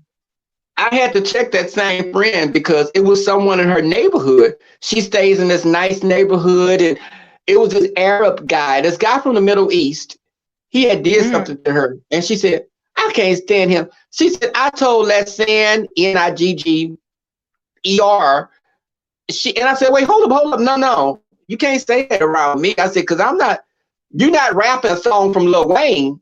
You're saying a derogatory term. You're not using, and I'm uncomfortable with someone saying it like that.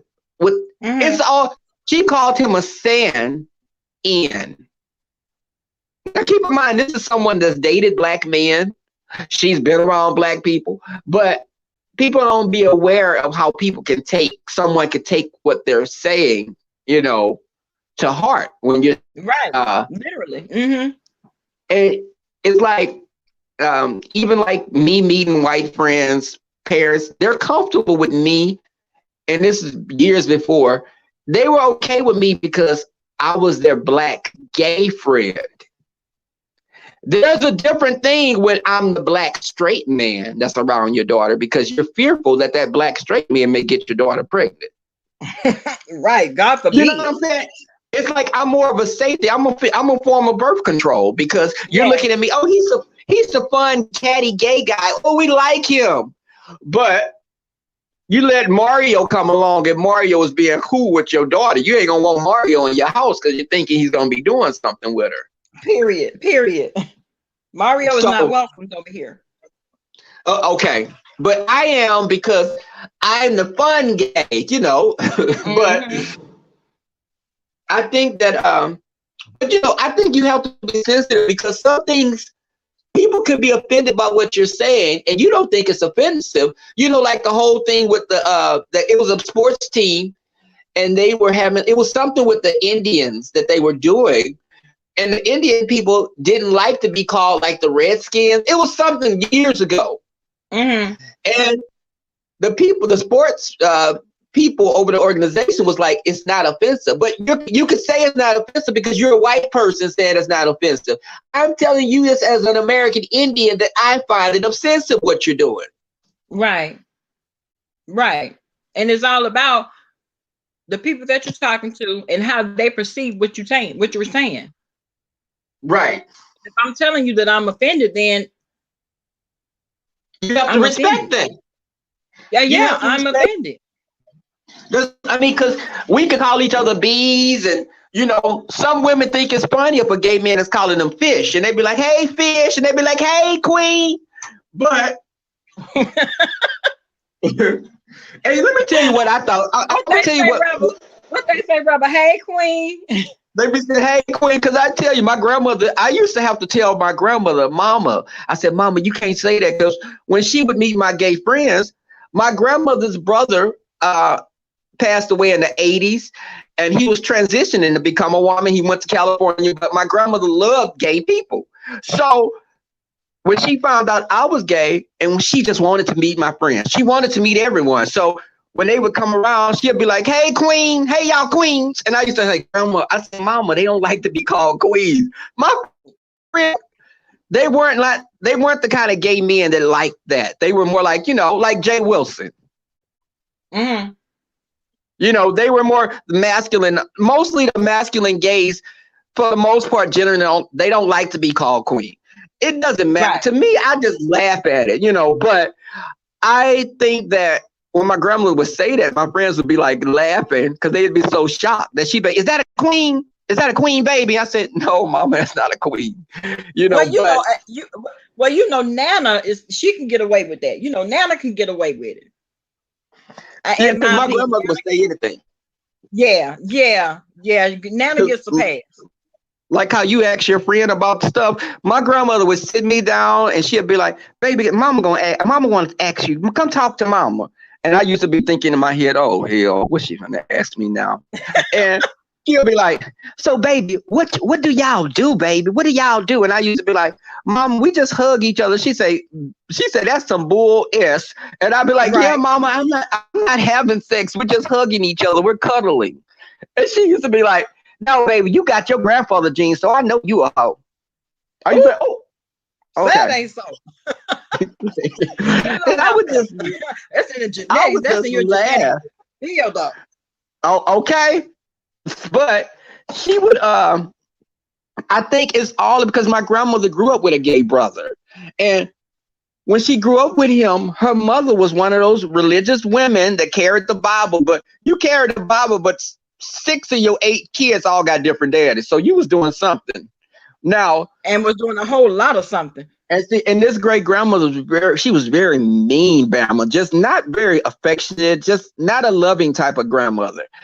So my grandmother was totally opposite from her mother. And I didn't really grow up around the lady. But so my great grandmother, she kicked her son out. She said she didn't want that thing in her house. She treated him bad. He moved with another relative, and eventually he moved to California. But the thing is, my grandmother said she would never be like that with any of her children or grandchildren. And when she found out, she said, baby, I knew you was going to be sweet. And I'm like, it would catch me off guard when she would say that. You know what? I would have said, now, Nana, how did you know that? What was I doing to make you think that? Because she said I reminded her of her brother. Her brother name was Leonard. And she was like, because you reminded me of you reminded me of Leonard. Because he used to like to, because she was saying I like to dance and I would be, singing and playing. And I'd be in because the girls' conversations were a lot more entertaining than the boys' conversation, I thought. Bama, my butt used to get whooped for doing a lot of stuff. Not by her, but I was just in trouble because I would play with my cousin's little dolls, girl, and I would take the red fingernail polish and paint it between their legs and say they was on their period. Oh no! Oh yeah, you was definitely. I was that child. That was me. Girl, I'd be at Vacation Bible School, and we had a little bridge that a train went over. Girl, I would hide under the bridge and look under the girls' skirts when they would walk over the bridge.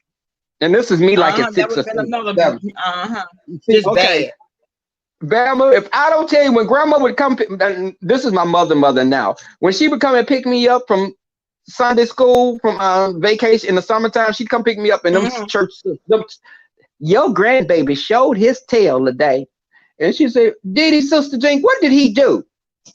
And I'll be sitting there, girl, and shrink. I'd be in the back seat in the corner, all shrunk up. And after she leaves, she said, when I get to the house, your A is mine. I'm going to get you when we get to this house. Because I was cutting up. I was doing too much. Exactly. And guess what? You had embarrassed her to where somebody had to come and tell her how managed you were being down to the church during Vacation Bible School. Y'all, they trying to teach y'all something about the Lord. And you got your narrow behind down there looking up under the girl's dress. I'm going to girl, cutting up, showing my arse. Girl, I would be. Exactly. But I think just growing up around that with my grandmother that was saying, the queen and stuff, she was very much, embracing of me. She encouraged me to be me. Now, the other grandmother that would pick me up from Sunday school and stuff, that was my mother's mother. She didn't play that. But my dad's mother, she was like, baby, have fun. You a child. You can have fun. And she was when she knew about me, she was very, if a man, he better not be putting this to you. Ooh. She's like, I want to meet your friend. Is he cute? She was that kind of grandma. But I don't remember. So it was, when she would talk about the gay man at her job, she would say, how they would say the word fish and the B word, and she was laughing about it. She didn't think it was, she didn't find any offense in it because they were friends. And I was like, at this time I was a teenager, and when she'd be telling me the stories about, she didn't know about me at that time, but she would tell me the stories, and I never heard her say anything negative about a gay person. So, that was just my experience with her. It was like, okay, well, my grandmother would be cool out of everybody. She would be the cool one. And you know what? I think that when someone is coming out, when someone is living their truth, they need to have as much support and love around them. You know what I'm saying? If I was to find something out like that today about one of mine, I'm still gonna love on them. I'm even more so probably, because I know, how the world tends to deal a dirty deal. And do you want? But my thing is, do you even want to be with a man that was afraid to come out and he's just with you because he's trying to make his family happy? You know what I'm saying? It's like he couldn't live his truth, so he got married because that's what his father and mother wanted him to do. But meanwhile, he's making your life hell because he doesn't want to. He's treating you like Mark treating Kenya. He's not. He's not emotionally invested in the relationship. He's just there taking up space. And that's what Mark is doing. And everybody can see it. You know what? And I was actually glad when they were saying that she wasn't going to come back to the show. But then when they said she was coming back and Mark was going to be a part of it, I'm like, okay, this is about to be a whole shit show, because I got that from the beginning from him. She put him on such a high pedestal to other people. She built him up, and now we see the true him. And I don't even look at him the same. When I see him, all I could think of is he's just an a-hole, because it's just his whole personality to her. Even though I'm not a big Kenya fan, because I think she's starting up a lot of mess, and she's a mean girl. Now I look at her as a mean girl, and yes, but no one deserves to be treated like that by someone you're supposed to, love. Right. Well, and he I don't see it for Mr. Mark, and if I never see him again, I'm all right with that. Oh, I'm with you on that, because it's like he tries to antagonize her at every point. It's like she picks an outfit. He's finding something. He's nitpicking. He's, first off, don't be in public trying to side with Nene or anyone else in public. We can talk about that at home, but you don't be in public, and you're supposed to have a united front as husband and wife. Exactly. In front of everyone. Exactly. I wish my husband would. I wish he would. Baby, that'd be the car ride from hell back home. Let me tell you what, when we lived in Pensacola, we went home, and when we were at home, me and one of his cousins had it out, right? And we had a full-blown fight. And so we down there tearing his girl, you always up. coming with them hands, girl. You always them hands. Okay, I'm listening. Well, back then I was very reactive, and I was throwing bows. You understand me? I was throwing you left and right, left and right, left and right. And so on the way home, he calls himself trying to make it about me, and I was the wrong one. Because well, hold the hell on, because are you not my husband? We got into it. We were passing by this prison, and I got right down the street a little bit ways from the prison, and I pulled over. We arguing, we fussing. So he gets out the car thinking he finna come and put me on the passenger side, because I was driving, put me on the passenger side so he could drive. Soon as he jumped his black ass out the car, I sped off and left him right there. Hey, Liz, because how dare you ever go against me? Okay. I got his ass right there by the bridge. Look, at home, we could disagree, but you're not gonna listen. I'm your wife or husband. We, in front of people, you need to remain mute or be on my side. Definitely, because one of his other cousins was coming back home with us. You know what I'm saying? Oh, hell no. You think you're gonna embarrass me in front of your people? Okay, let me show you how this gonna go. Okay. Period. And that's how it went. Period. And I did not go back to get his ass either. Oh, girl.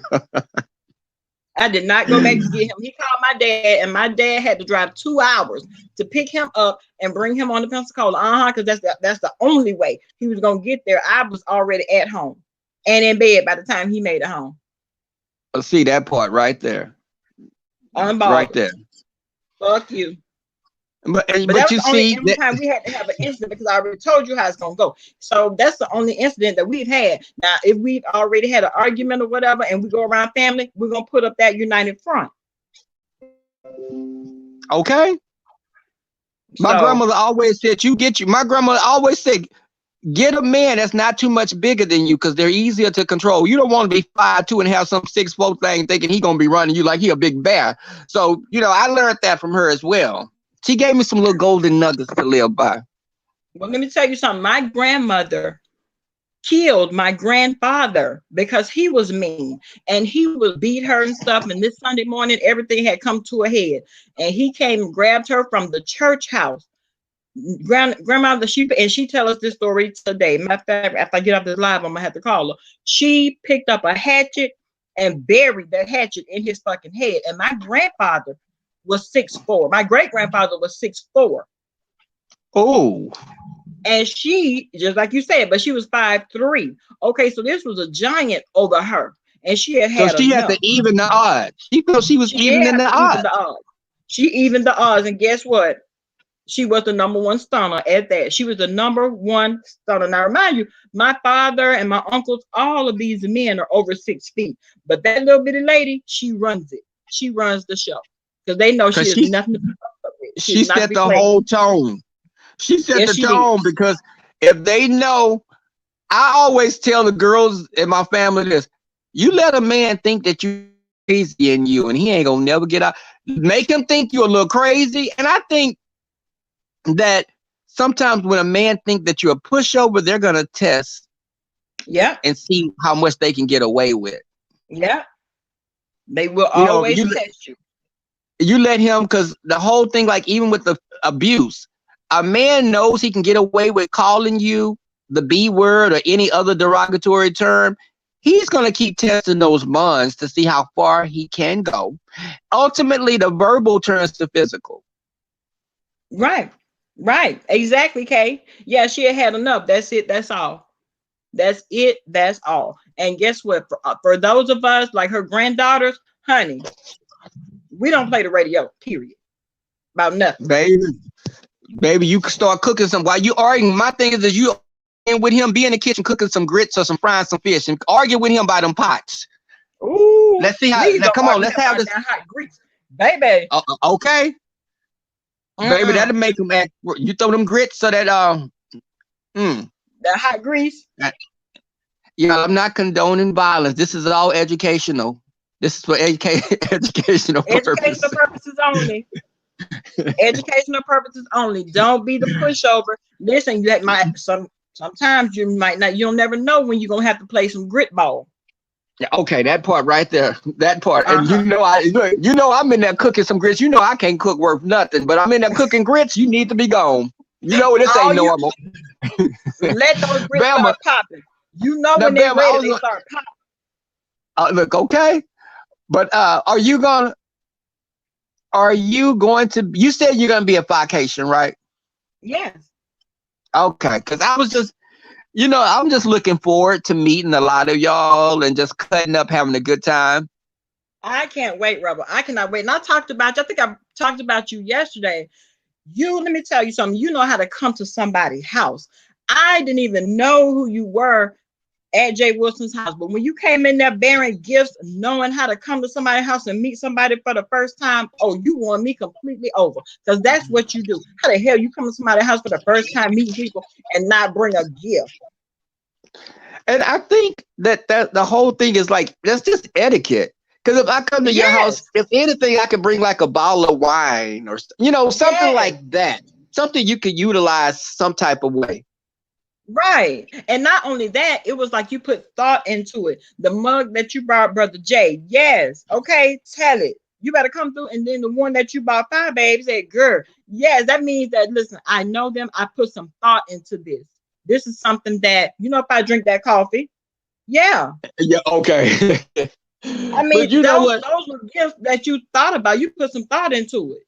I appreciated that about you. I ain't gonna lie. Thank you, Belma. Those were the first two people that I met in the sector were Jay Wilson and Five Babe. That's how those Five Babe was my introduction to the sector, because she was talking about, she was out with her brothers and they were having dinner somewhere, and she had to tell her brother she felt that a man could be a minister. He could preach the word even if he's gay. And she said that she was getting on her brother's nerves when she said that. She said, I thought my brother was going to go off on me when I was saying that. And I liked her when I heard her saying, I was like, okay, well, she's pretty open-minded. And I had to go and see. Then from there,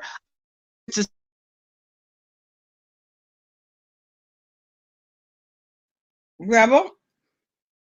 Now, Rebel, Camera R is giving you the blues about this phone. Now, Camera R said that was a boost, not Rebel.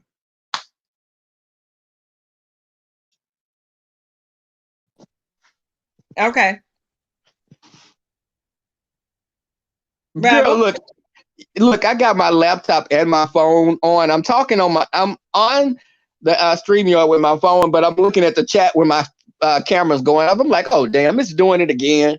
But but I came through the sector by way of Five Babe and Jay Wilson, and I think that me watching them from the bushes, and it was like exciting to me. I mean, how were you introduced into the sector?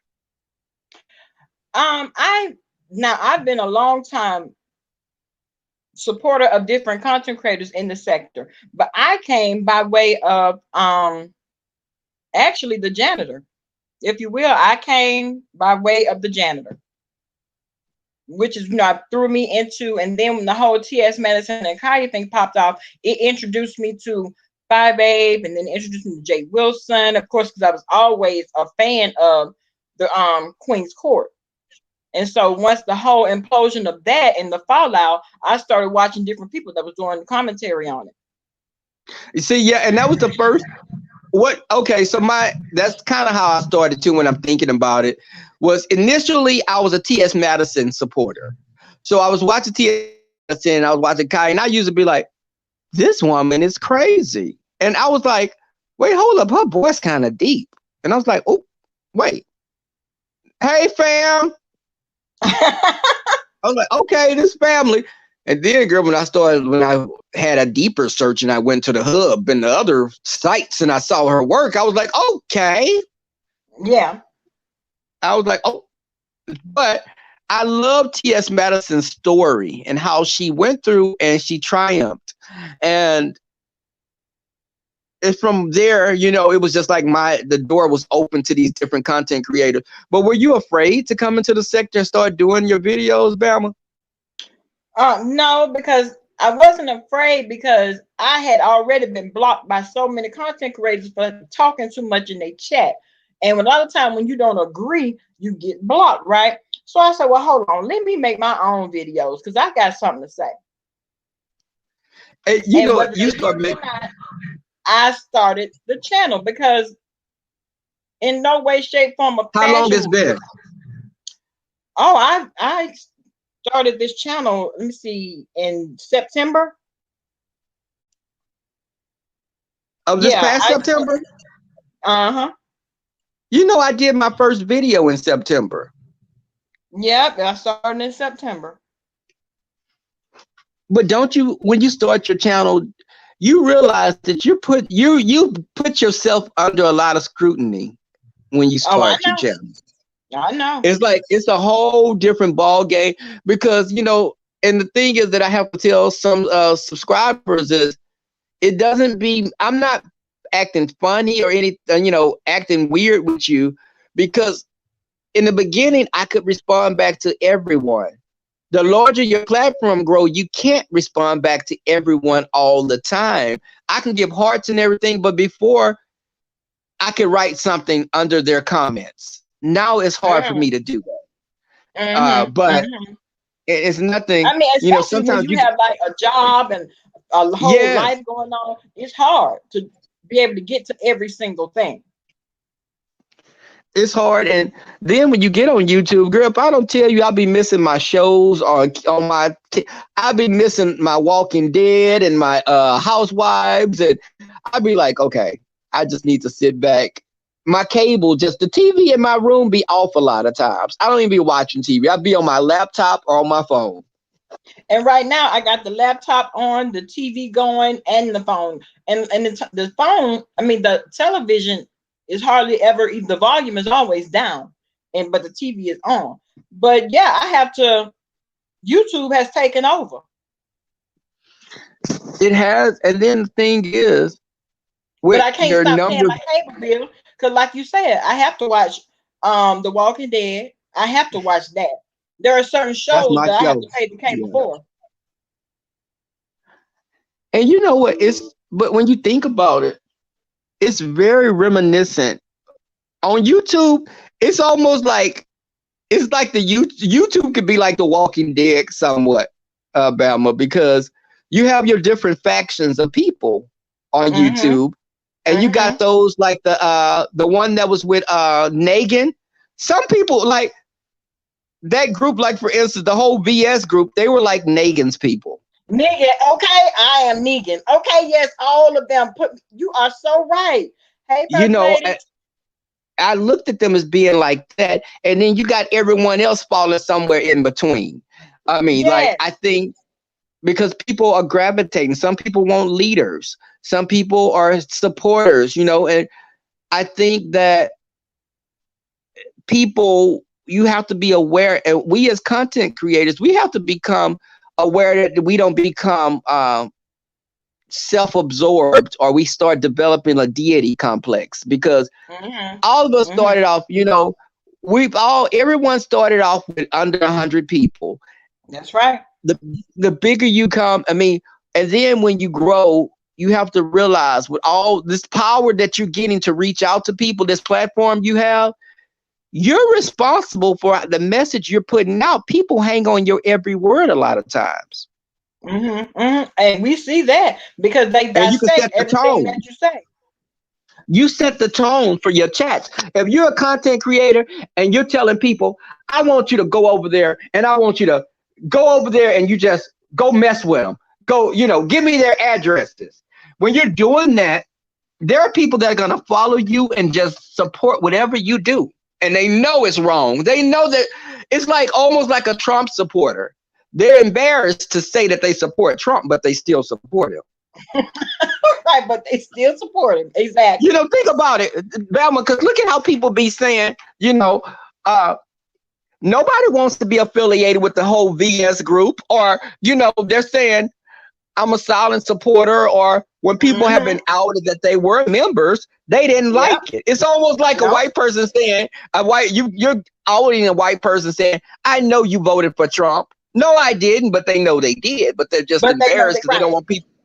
They don't want people to give them the side eye because they look at how crazy he is. So it's like that on YouTube. You got people, you know, sometimes you have to stay out of fights. When people get into it, you can't insert yourself in everyone's beef. Right. No, because some of those beefs will take you, it will consume you, and they will eat you up trying to be a supporter, especially when you're in different chats and everybody's windmilling. And then think about it. Like some people that you're supporting, it's almost like you're watching your parents go through a divorce. Yes. Yes, because at some point you're going to have to choose a side. If you're the child, you're going to have to pick a side whether I want to be on mama or whether I'm going to be with my daddy. Right. But it's like, but I think sometimes in this sector, people almost force your hand to choose a side because they'll start saying something and including you. Like, it's like when content creators are getting into it, when you start insulting the subscribers, you're making me choose a side, because instead of you two just getting into it, you're talking about the supporters that may have supported you both. Exactly. And what kills me is when some content creators take it a step further and start to attack and insult and come after the supporters. Because at one point, maybe that supporter was over there supporting you too. And Right. at some point, they made it feel like they had to choose between you and that other content creator, or whatever, and which puts them in an awkward situation. But then But when you start, and not only that, you around there, you don't watch this person, but you watching the chat and you watching to see what different people are saying about you in the chat. That right there takes on a whole nother life. and also don't go in there instigating. If you're a subscriber, don't go in someone's chat and just making up stuff, because I saw someone do this recently, and they tried to attack another general panel member, or one of my panel members, and the person didn't say nothing about that content creator, and they was like, "You sitting up here, you trying to instigate some mess. Stop that. If you Right. heard me say something, come with facts. Don't sit up and just try to throw a rock and hide your hand. But then when I fall out of the bushes and be like, okay, I'm here, Rebel here. What did I say? Right. You know what I'm Right. saying? Because it's like, don't make up stuff on me because you're trying to sow seeds of division. You know, you're not. And that's what it is. That's what it is. And because you have a lot of subscribers that come into different chats, they're bone carrying, they're carrying half truths, all lies sometimes. And that's how they, call that's their hand, that's them throwing the rock and hiding their hand, because they're not going to be the one that's going to have to defend themselves. They're not going to have to do it. The content creator is. But then even the content creator, it's like it gets to the point where if I'm arguing with you, if me and Jay Wilson arguing about something in any little something silly, and you were liking Jay Wilson last week, but because me and Jay Wilson got into an argument, now last week he was the best thing since sliced bread, but now you're going in on him this week and talking about how talentless he is and this and that, but what are you going to look like when me and Jay Wilson make up and we're getting along again? And you're coming into my chat saying, hey, Rebel. Right. You know, it's like that kind of fakeness is what I can't roll with that. If you don't agree with me, that's cool. But don't just dislike me because of me and this content creator getting into it. And you're just following blindly because you want to support them. But you don't be knowing what your parents, when your parents would argue about things, you didn't know what they were arguing about. So how would you be able, you're choosing a side because you may like your mother more or your father more. But on YouTube, if we're getting into it, you liked me last week. I didn't do anything to you this week, but now you don't like me all of a sudden? Right. Right. See, my thing is, if that's the case, then learn how to stay neutral. Right. Learn how to, if you go into a content creator's chat and they're talking about somebody that you do like, learn how to stay neutral. And that's how, when I've been in the bushes and people's chat, I'll speak to a content creator. If they start talking about someone I support, I don't add anything to it. I don't. Right. I will not add, because, I don't feel that way that you feel about them. And, there are people now that I like and they're not getting along. But you don't see me being in there amen and everything they're saying about the person. If they're talking about something that I can give my perspective on that's not related to that, I steer clear of anything they have going on with that content creator. And that's very easy to do. People act like it's impossible, but it's very easy to do. Like that thing over there, Mrs. Potato Head with the bad wigs was sitting up talking about Rebel on that. Rebel trying to make it like, do y'all think he's trying to make people think he's a doctor? He's trying to make people think. And I was like, when in the hell did I say I was a doctor? Y'all just make up stuff. Yes, I heard when she said that. But her credibility on these streets has been shot, Rebel. I mean, a long time ago. Hell, she said I had 5 kids by 5 different baby daddies. Who? I heard when you was talking about that. But it's like they be reaching. They reach for anything. And you said, okay, so while I was saying that I was a janitor or I cleaned up at the hospital, So I'm a doctor or I'm a janitor. Which one am I? Right. It's like Right. they throw anything out there. But I'm like, just say, for instance, what if that was my profession? If I was a janitor, are you trying to put people down because they're janitors? I mean, what is that? Because it sounds like me is a hard-earned money. Right. Where's the gag in it? Is what I'm trying to figure out. Where is the gag?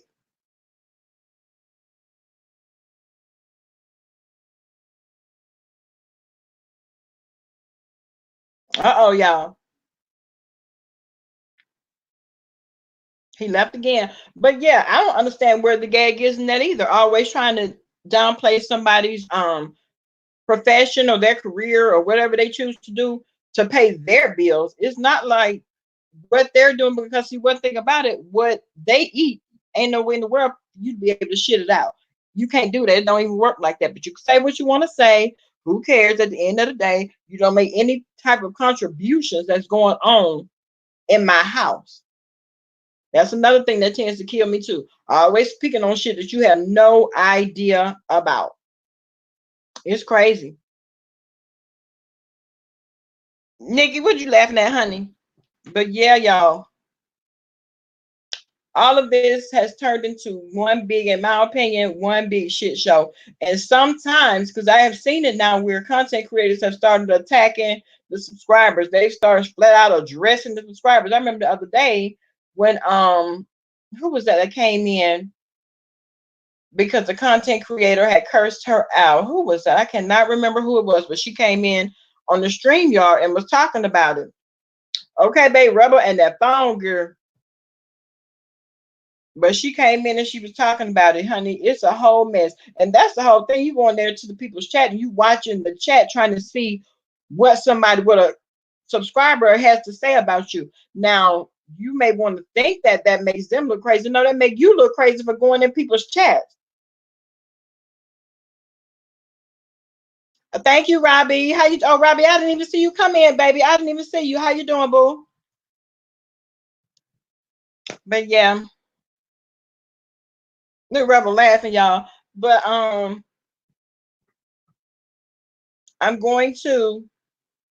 gonna get ready to get up out of here, but I am going to go ahead as soon as I hang up. I'm gonna call my grandmother, and then I'm gonna turn around and extend this invite for the spa day with my son's girlfriend and her mother, and I'm gonna see how it goes. I'm just gonna see how it goes. I want to find out. Y'all, please thumbs up the video. Okay, Rebel. Please thumbs up the video, guys. But yeah, I'm gonna go and see what their heads are. I'm going to talk like I have sense, like I'm cool, calm, and collected. I'm gonna make it about her. I care about you. I care about your well-being. I care about your future as well as his. Some of that, a little bit of that. You know what I'm saying? And Rebel is right. I know I can get more bees with honey. So I'm gonna have to go ahead and turn on my sweet side. I would think that me putting the bill for the whole spa day would have been enough, but I guess not. I got to be cute too. So I guess I'll do that. And y'all, that's it, and that's all. That's it. That's all for today. I'm glad everybody that came through watched the video. Y'all hung out with me. I appreciate each and every one of you. On your way out, please don't forget to thumbs up the video. Thank you guys so much. Rebel, we are going to definitely have to get together so that we can do a StreamYard together, and we can have this open dialogue. Other than that, you guys have an amazing day. And you know what?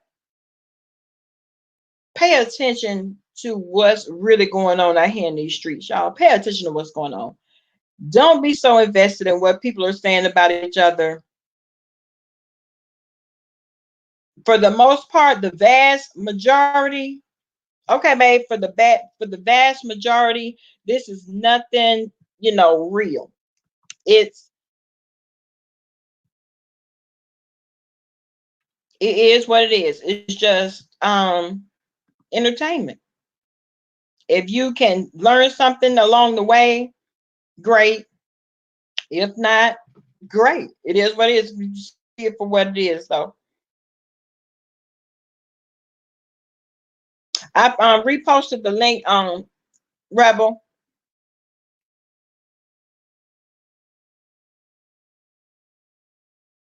But yeah, y'all just be very vigilant. Do your due diligence when you're in these folks' chat. Hey, Lady P, baby, how you doing, honey? Just be very aware and don't be so invested. It's not that serious. It really isn't.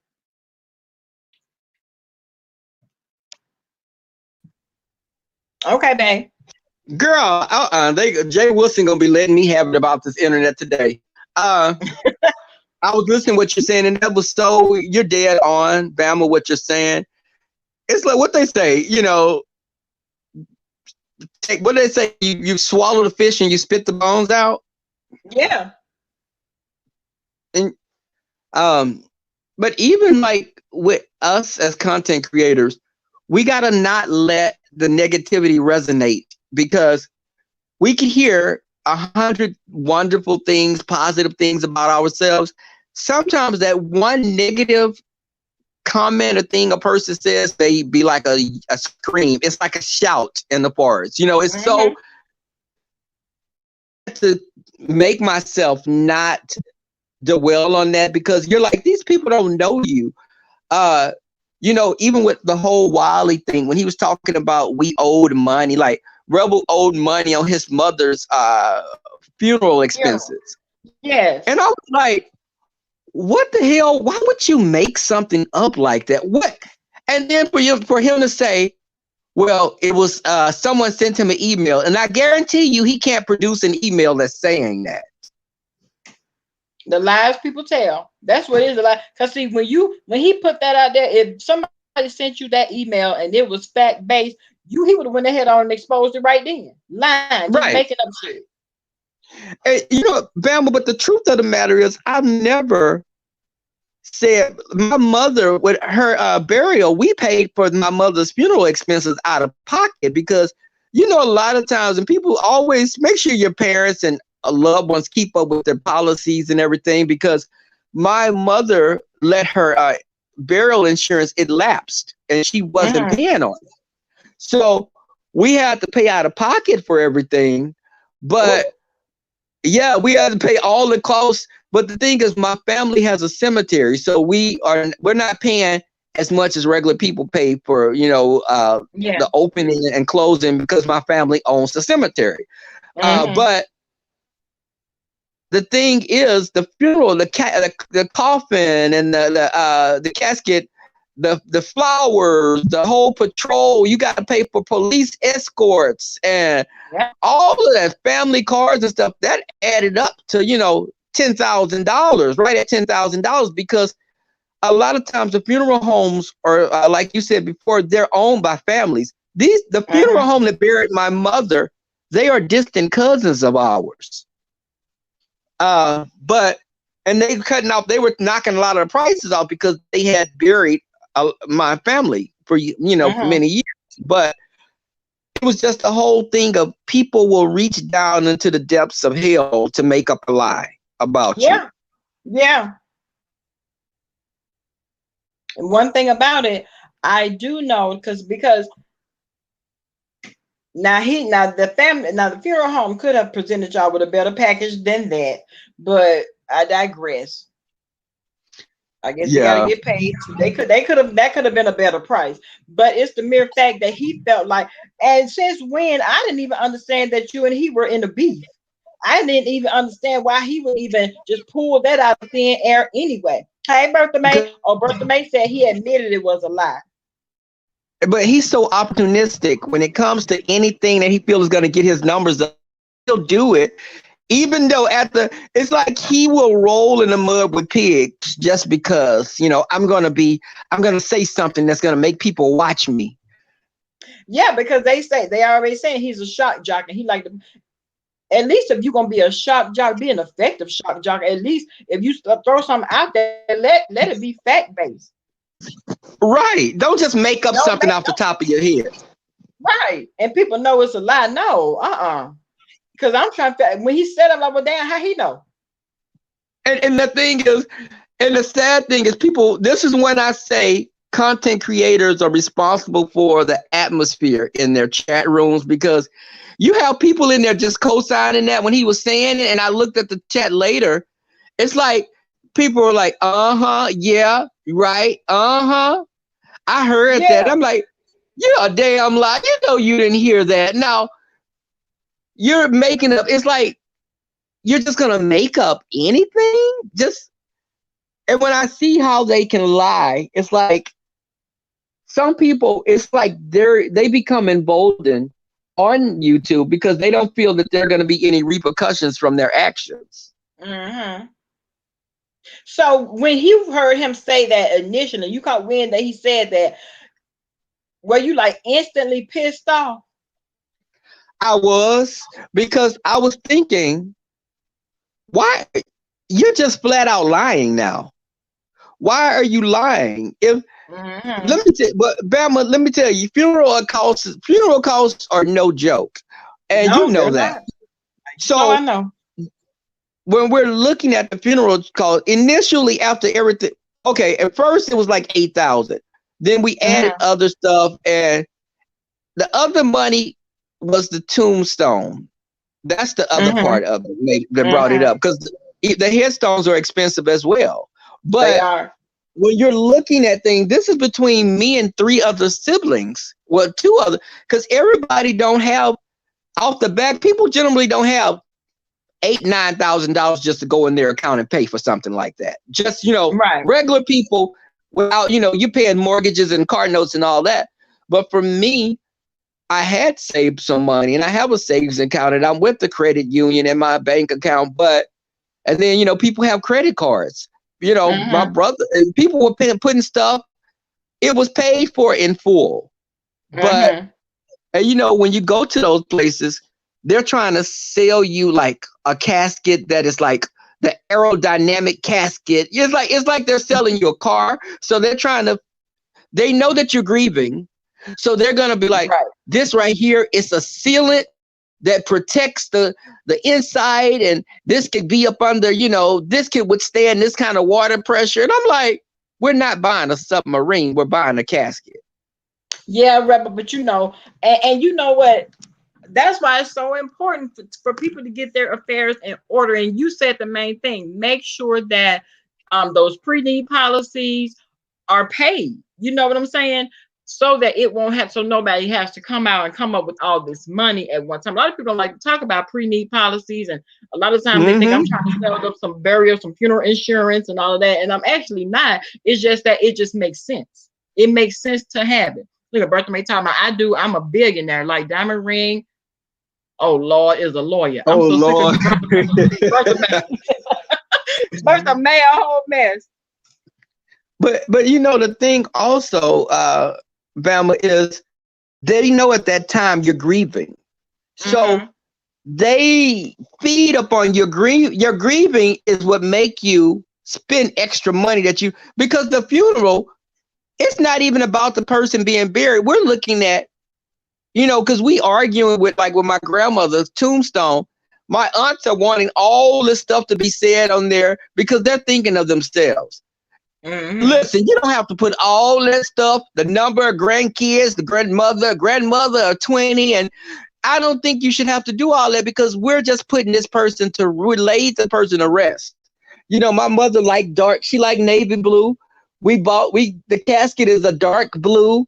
Everything is what she wanted, but we didn't put our own touches. We have siblings. You have to come to some agreement.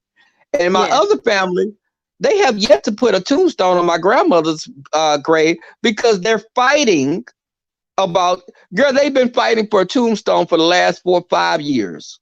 What? And you know how you in the Black families, you got people that they feel like their word is more important than the next one. And this is like 9 brothers and sisters.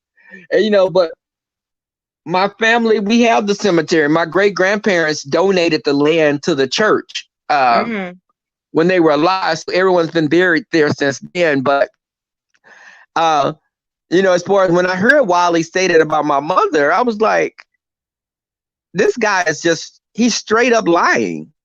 And I just didn't know what was the reason for a lie like that. I mean, it was just like to maybe bring some type of salacious, that people thinking you were giving them some salacious gossip that, you know, I'm a professional first and foremost. I am a person that's working in a profession.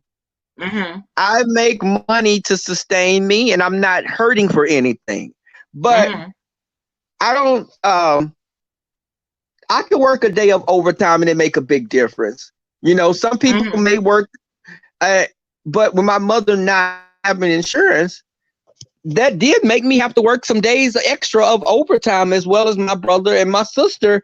My sister's a stay-at-home mother, and she has her and her husband have 6 children, 3 of whom are in, 3 of those kids are in college, that they are paying out of pocket for some of the college stuff that can't be covered.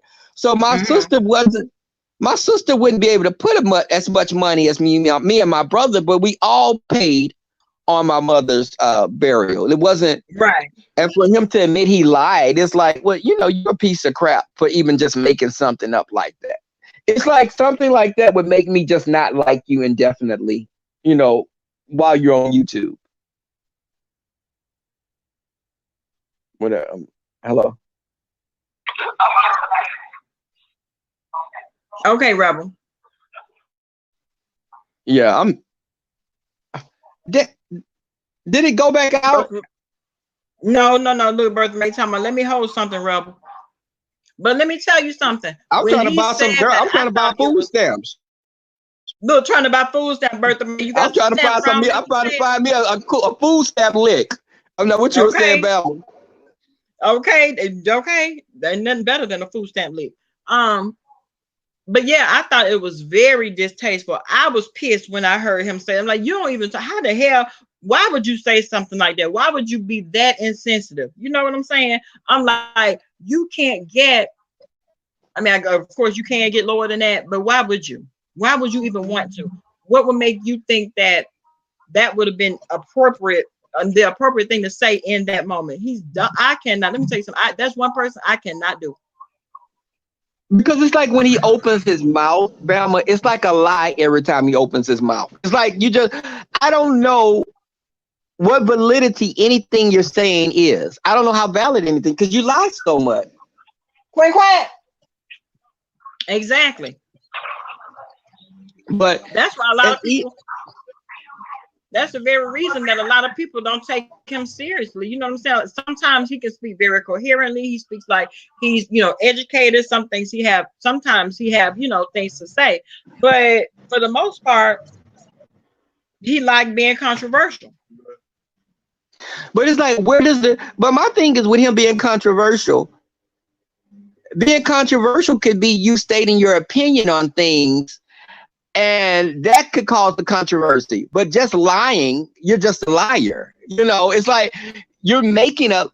If you told the truth on me, I would have no issue with that. But just to make up stuff, and you know, even as bad built and wide backed and bad wigs that Tracy may have, with all those things, and the bad and the horns growing out of her forehead, I still didn't think that was cool to post her mother's picture with the casket. I felt sorry for her when that happened. Okay. Hello, Bama. I had a phone call to come in. Sorry about that. But yeah. Okay. So, for the mere fact that everybody knows how he is and how he gets down, right? See, he was like, where do you draw the line? He has no line, honey. We've seen him go low, very low. And for him to say that he catfished 40 people. Hell no. He said he catfished. And remember, he said how he would trap. Like, he said he would be like naked when people would come over after he sent them a fake picture, and he would go to the door naked, and sometimes they would sleep with him. And I'm like, so basically you were getting a sympathy F. Yeah. Why would you mislead somebody? Because if I come to the door and you don't look like that person in the picture, I'm going to be looking for the person in the picture. And I'm going to say, well, you go find him and I'm going to come back. I'm not going to. Exactly. I'd be like, well, is so-and-so here? Oh, that's And me. when he No, was saying, like when he had catfish brother Jay, and just the whole thing, he's underhanded and just, it's like no backbone, and just the whole thing of wanting to grow his numbers so bad that he'll do anything. Look at T talking about the thought of wild and naked. Okay, I we want just to throw thought, up in your mouth. Throw up in your mouth a little bit. Because baby, Wally is shaped like a bag of gym clothes. I don't want to see that naked at all. Well, you know they put that picture out there now. I saw a little glimpse of it, and when I saw that, I was just like, you ever heard that term scared straight? Because that's basically what I was when I saw that. I was like, I'm rethinking the whole gay thing now, because that right there. Robbie talking about there's no such thing as a sympathy. Yeah, it is. According to him, it is. Sometimes they sleep with it. Something. Well, hold on. You done catfish me to get me over here now. You coming to the door and I'm naked and carrying on. Okay, but since I'm here, let me go and do it anyway. Right. And you know what? I remember someone, y'all, that I met, and I've dated guys that were heavier, thick guys and slender. But if I come over there and you 5'5" and you weigh 300 something pounds, now you sat up here, so you basically ate the person that I was coming to meet. And exactly. The guy went, and when I came over, because I don't think that you should just go by looks. Look play a part, but they're not for me, it's not the main thing. But I come over here and you've lied about how you look, and I'm just like, okay, you're on some game now. And the guy told me, he said, well, since you drove way over here, can I suck your D? You know what? You can't suck nothing. And after that nasty ML finished sucking it, I was like, I ain't gonna do this again. You know what, Rebel? I'm sick of you. You said, oh well, like, what the heck? Nasty thing. I didn't waste my gas. Get out of my face after this. Oh hell no. Okay, my friends, you better not walk up to me when I'm at the club. Don't say you know me. You better not. You better not acknowledge me at all. Pretend like I'm air. Okay. Look, girl, I didn't did that. I have messed around with somebody that wasn't the cutest. And when they saw me, they came up to me, hugging me. And then when they walked off, my friends were like, how you know him? I said, well, we went to school together. You wrong for that, knowing that was that old. No, y'all, we didn't. Girl, look, we didn't all. Now, come on, Bama. No, we just slipped up. Don't y'all judge me because of that. I ain't do it all the time. Look, all the time. I'm gonna love you regardless, Rebel. Rebel talk about, and when he got in, like you didn't have me drive, girl. It's like it's 2:00 in the morning. I done drove over here, and then you come up here lying. Well, that was for your time. You better hurry up and finish your nasty behind. Look, Cali girl said, "The brother is something. Ain't he something else? Something else. Look at you talking about. Hurry up and finish with your nasty. But no. So you could have turned around. You didn't even have to go in the door. Look, okay. Look, I told y'all I was fast. Listen, but you're fast, honey. I mean, man, this is hell. When it's 2:00 in the morning, ain't nobody gonna know. Look, it's 2:00. It's dark outside. It's not on my side of town. I'm gonna plead the fifth on this. It didn't happen. And when you see me in the street, treat me like I'm air. Girl, okay. That's why I had your friends questioning you. And how you know him? Look at here, you come with a quick lie. Oh, I know him from school lying. I did lie, girl. I was straight. I did a Tracy right there. I just straight up lied and didn't bat an eye. Quick fast. Yes, quick fast. It was like, ugh. And one of my friends was like, okay, it's something more to that story. I said, shut up, B. But, no, you didn't. Yeah. Look, don't you get in your feelings now because your midnight sneak away little rendezvous and got caught. Baby, I call that a Scooby snack. That's all that was, a Scooby snack. But but the thing is, even on that topic, we have to be careful us as gay men, when we are like on apps and stuff, it's a dangerous world out there. And there are people that will set you up to come meet them. Only way I met this guy because I had his phone number.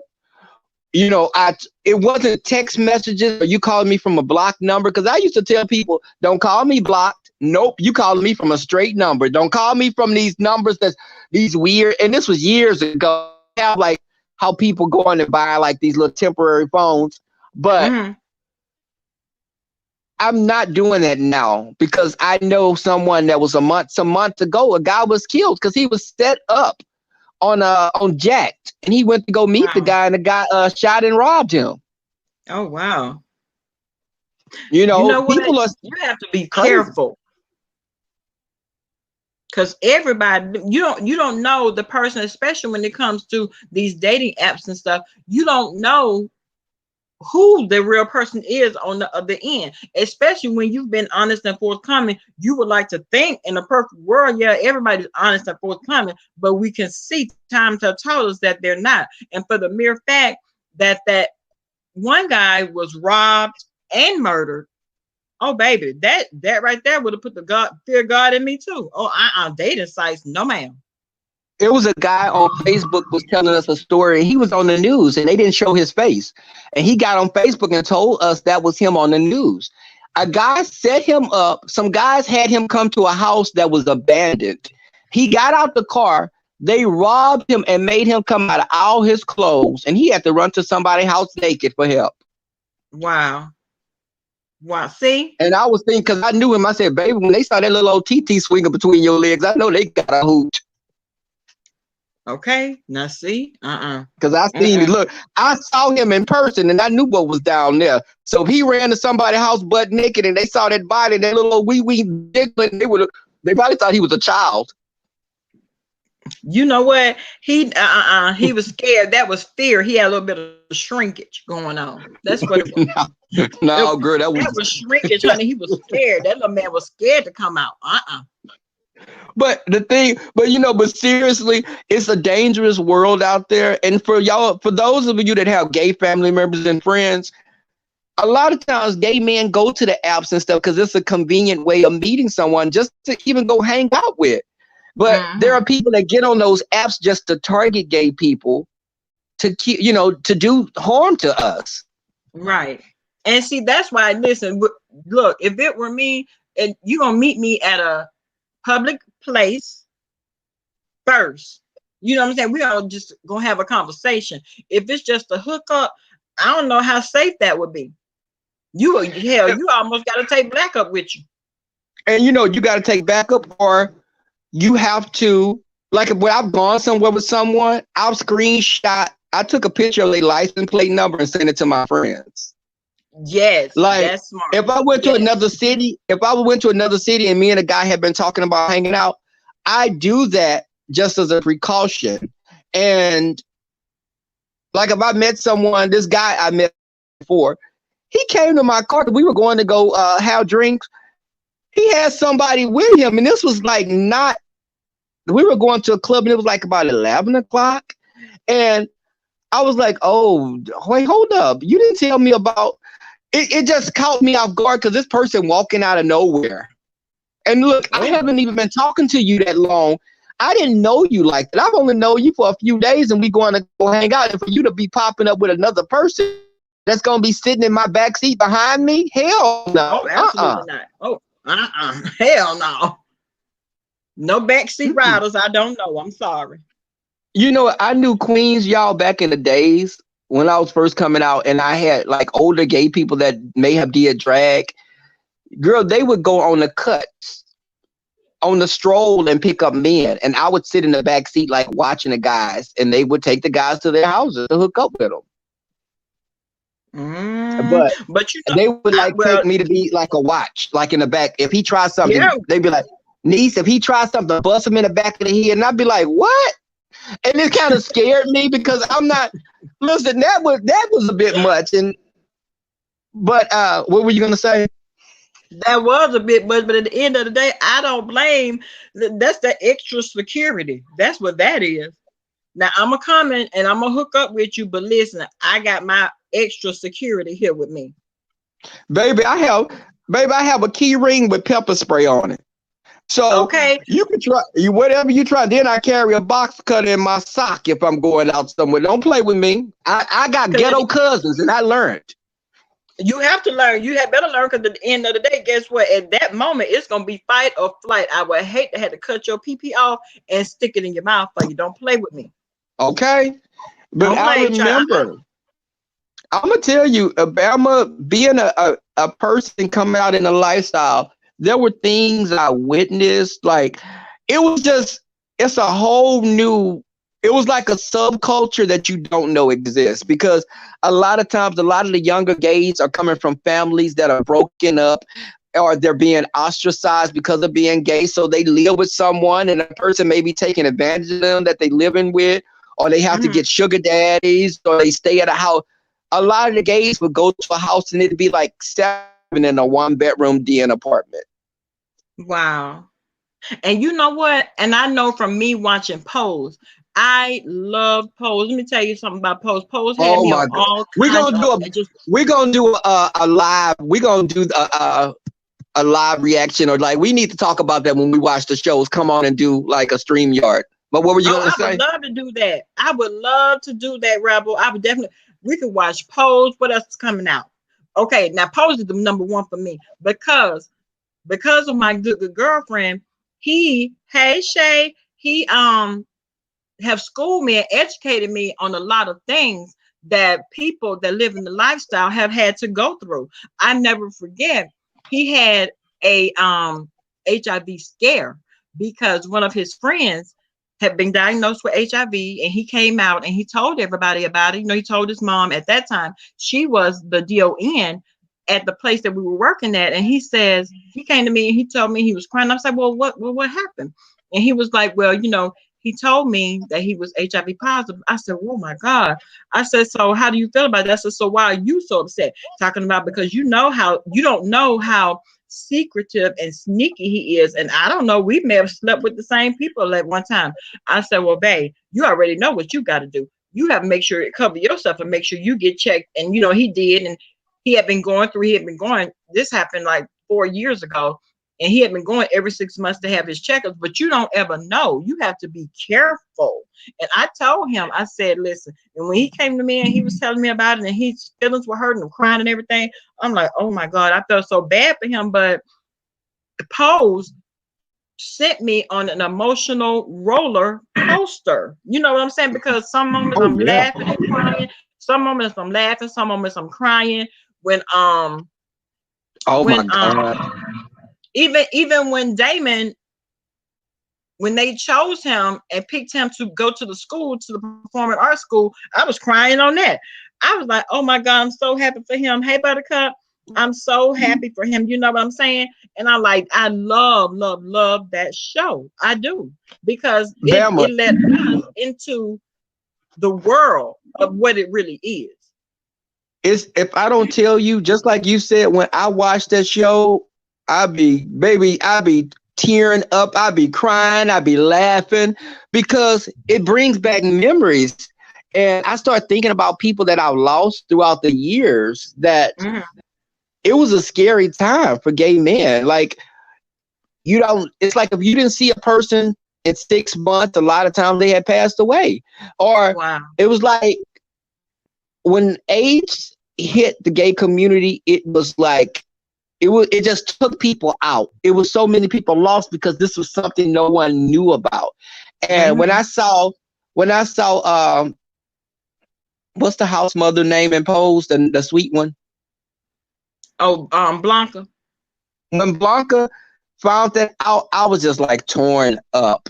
And it was just the whole reality of, and how her family treated her and how other family members, you know, I saw people that their mother let the uncles jump on them and beat them up because they were going to beat the gay. You know, I saw the aftermath of people I knew that would come around and they would beat up because their family just attack them because they were going to change them. They were going to beat the gay out of you, or just people being put out in the middle of the night by their loved ones. And, it's like they become like a pariah, we're not going to, it's like they become strangers. And a leper. They treat them. Oh my God, you talking about ostracized, baby. Look, you are not a part of my family ever again. That's how they treat him, because you remember that's how Damon's dad treated him. And and even when I saw Bama, I would see people back in the days, and they would come around, and when they started having the complications from AIDS, and their hair was getting real thin, they started looking emaciated. It was scary. And it was like, these were people that I had saw a year before that were full of life, that were dancers, backup dancers, people that had so much life and talent to give to the world. And it was like, you could see the life fading from their eyes. Their eyes had like dim. It was like they were a shadow of them their former selves. Yeah, literally. Yeah, I agree. I don't know. I do know that when Pray Tell's, matter of fact, not even Pray Tell's lover, the dancer, the one that passed away, when the dance instructor went to see him, you could just tell from now a lot of people that have been infected with the virus, like a lot of my patients, you would not be able to tell. It does not have the same look that it used to have. No, and I don't like on here, it's like gay people are affected by other things besides that. So for people like on YouTube to start saying, like, they'll make comments like VS, for example, she was making comments about me, and she was like, oh, I think something wrong with him. You know what I'm saying? Like, something's wrong with him. It's like, you could have a cold, or you could be diabetic, or any number of things that you go through. Is not, gay people are not just affected by that. So with her saying that, you don't know if I was going through some type of grief at the time from family, losing my family or something. So I was kind of out of it anyway, not eating much. But when she said that, it was like, wow. So you're going to throw hints. So they automatically are going to start saying, this gay person, oh, it's something VS, oh, he must have that, And I was thinking, how fair weather, and especially if she says it, how it never, it's like if she put it out there, people start saying it like it's like they got your medical records. Right.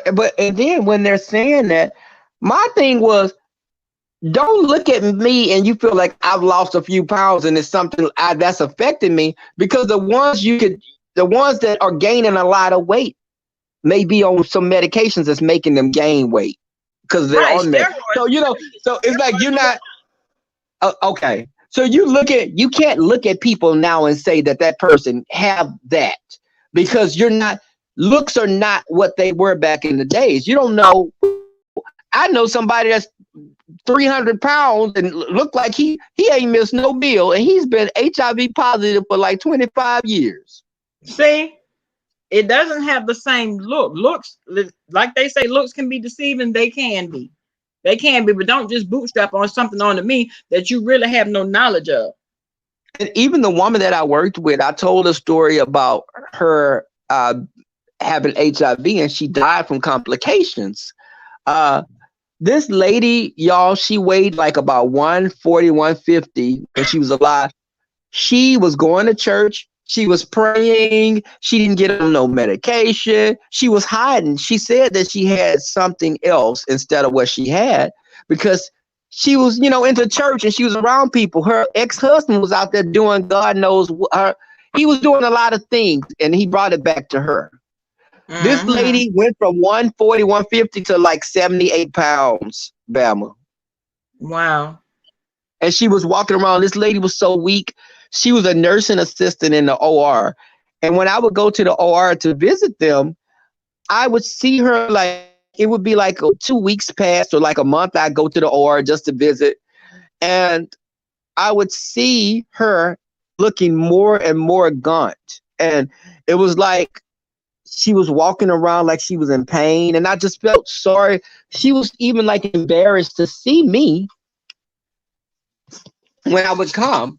She would not like want me to see her because she was so self-conscious of how she looked.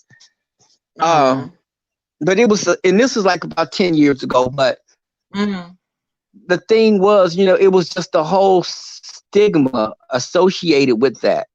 Right. But when you watch Pose, that's why. And you know what? When Pose comes back on, I don't know when it's gonna come. I'm waiting on it.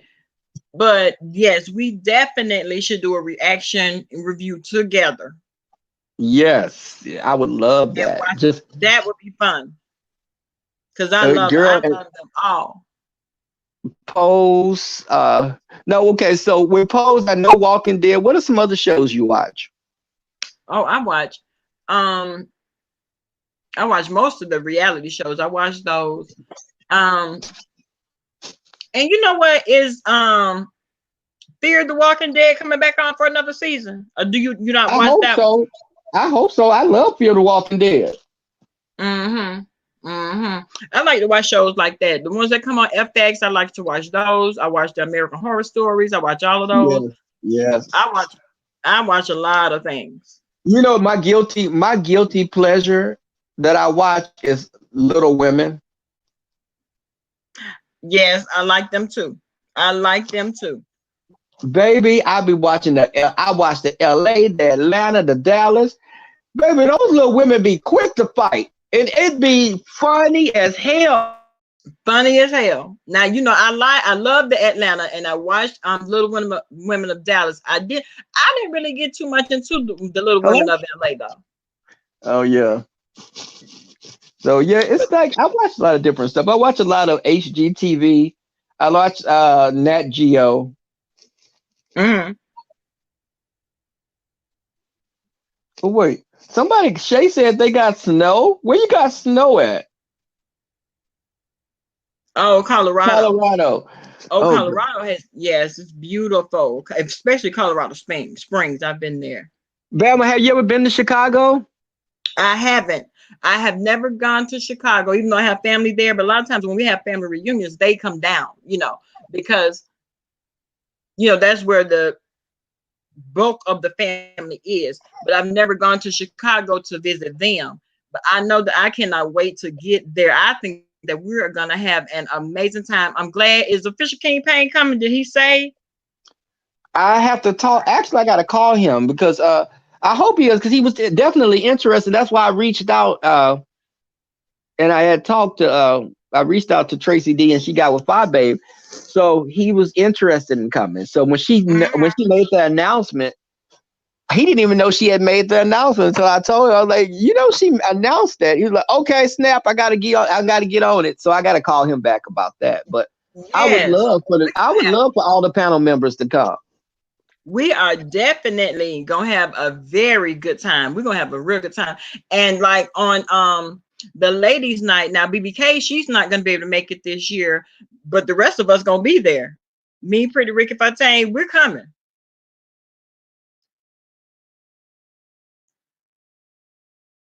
So I don't know. I know that I am ready for this getaway. I am. I know that we're going to have an amazing time. I can't wait to get there to meet everybody. Of course, my girl Q, she's coming, and we're going to hang out with T. Oh, yes, I am very happy. I cannot wait to get there. Now, T, did you have a chance to run that past your husband, honey? He's okay with that for these strangers be coming to your house, honey, talking about playing some cards, getting ready to tear your shit up. Because, a lot of time when a good spades game is going on, grown people sitting around, and then, girl, Pastor gonna be all right with it.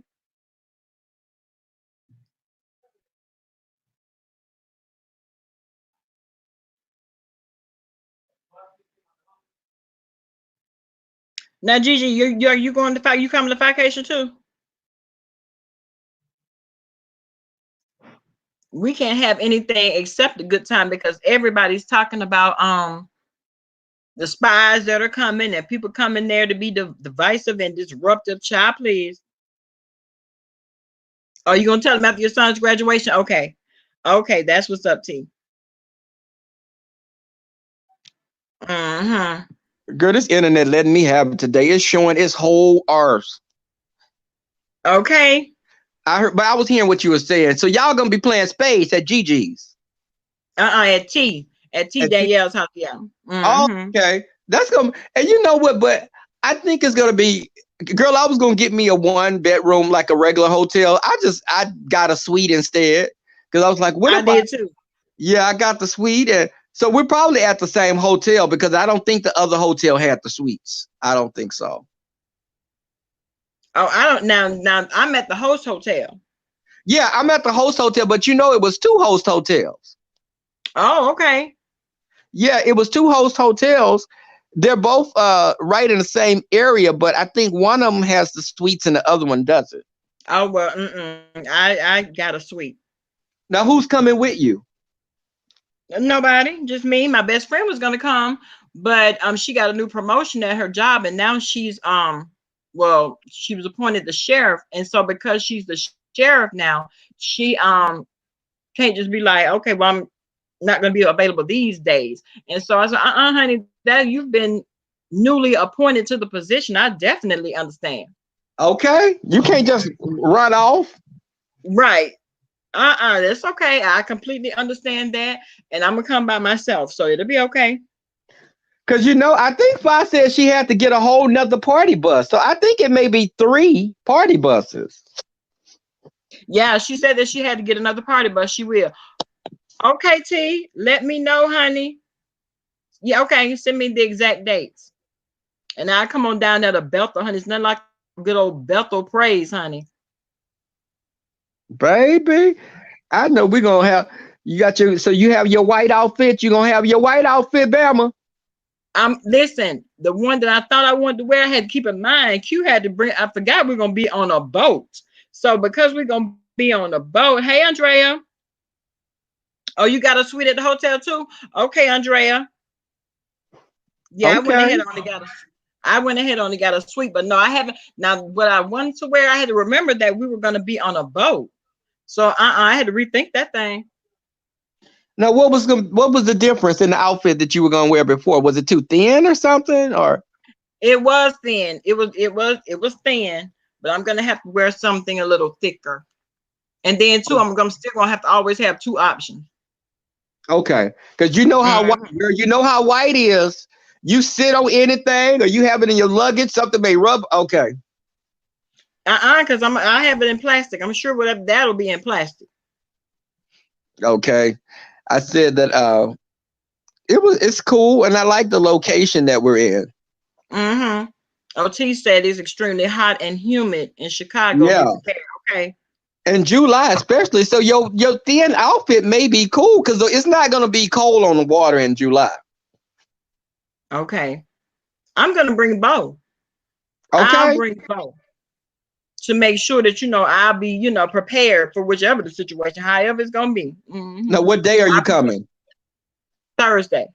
I'm going to be there Thursday also. I'm staying from Thursday to Monday.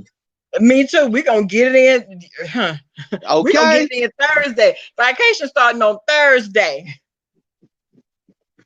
Baby, it's going to be on and popping. It is. Oh, you got two white outfits too, Andrea? Honey. Andrea, now you coming in on Thursday? Or are you going to be there on Friday?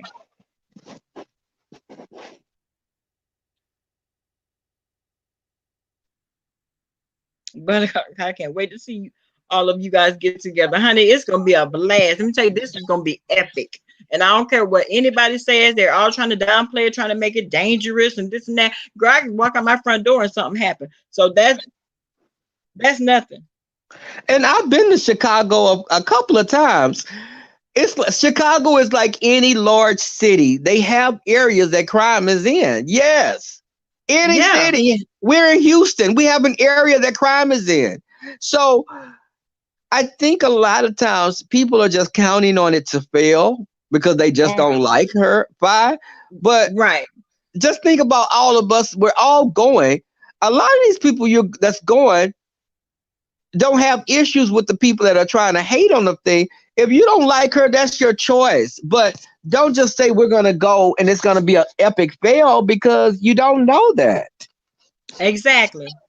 Exactly. And for the mere fact that everybody's grown, we know how to have a good time. We know how to network together and be able to just party and turn up. Don't be mad. Don't be mad. And even like those people that are saying that they want to come and spy and they want to come. Now, why the hell would you? Why are you so caught up with trying to come somewhere where you're clearly not wanted? Why? Clearly. Now, you know, that has to be a person that's just completely miserable. What makes you think I'm going to spend all this money to go to a place where I was not invited, nor am I wanted, just to spy on somebody? Child, please. You know, it's like take that money and give it to your favorite charity. And it's like you're putting yourself in a situation that you may not know what the outcome is going to be, because you come there. Hey, Wolverine, if you're in the bushes, now you come there thinking that you're going to be cute. And this, you may get jumped on like this last day of school before summer, you may get jumped before school starts again. Now, if you want to put yourself in a position to get cute and get got. Okay, you just never know. And I think people just saying that just to be saying that. I really don't think nobody gonna come just to be, you know, try to be mean and hateful and try to do some things. But at the end of the day, what is it that you can report back? That's what I'm trying to figure out. How are you going to report on people that's grown and what they're doing? Right. So you have to make that make sense to me. It's like, why? I mean, is just that whole misery thing. Misery loves company. You're just so, baby, go knit you a quilt or something, because you're just you got too much time on your hands. Right. Do something constructive, because then you have absolutely nothing to do but sit around and wait. And you know, everybody, let me tell you something, the entire beefing community is going to be on high alert late for vacation. Right. But it's like you're coming to start something, but it's like, why are you so invested? Right. And then the thing is, you're someone that's hiding behind a camera. No one's ever seen you. And it's like first off, I think you're a coward when you do that. If no one, you don't even have a picture of yourself up, and you're, you know, and for you not to have a picture up, I can understand subbies that don't have pictures up because how crazy it is in this sector. But if you're putting yourself in, you know, getting in all these beefs with people, but you can be comfortable because they don't know who you are. Yes. That's how you're hiding in darkness.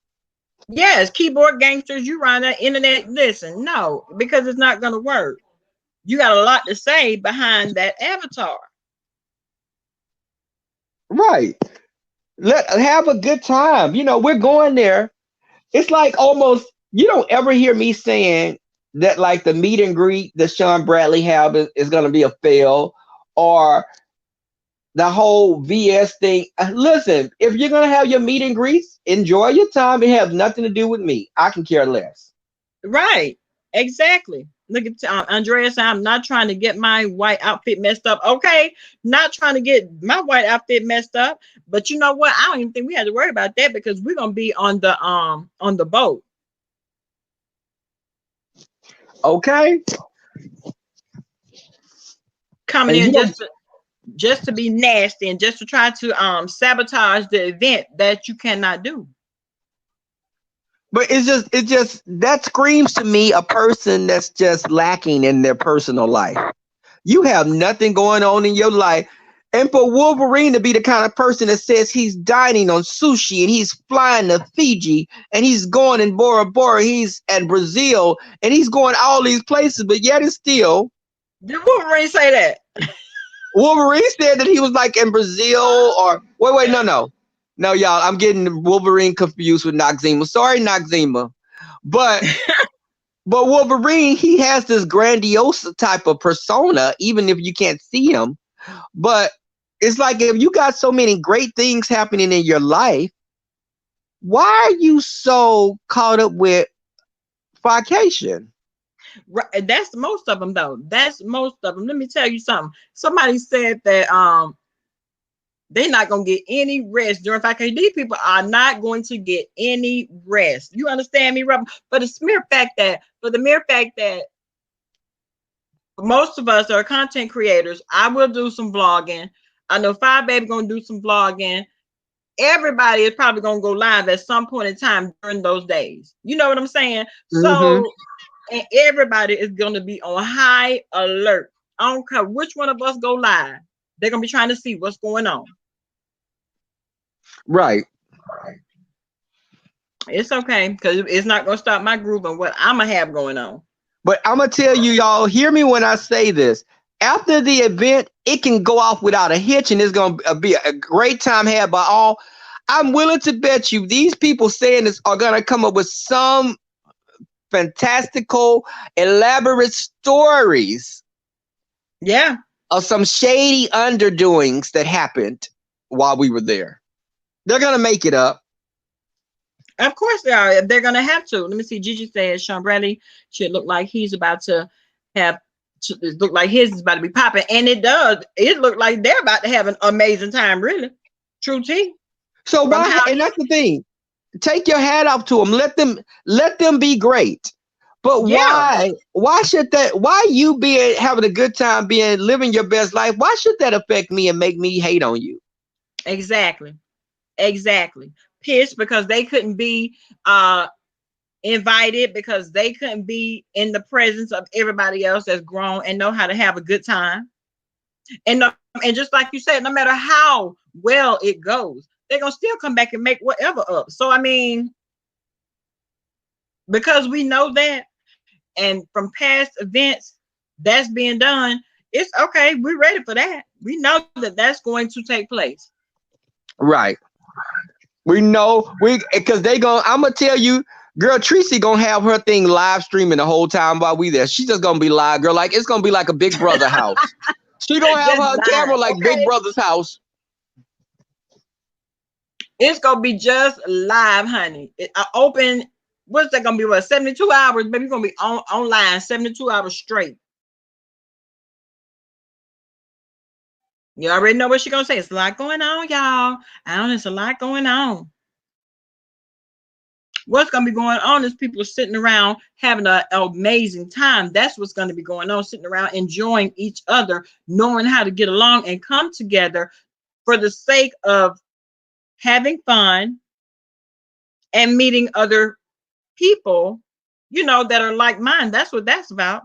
Who in the hell gonna spend all that money? It had to be a crazy person to spend all of that money to go and be divisive and be disruptive and try and sabotage an event.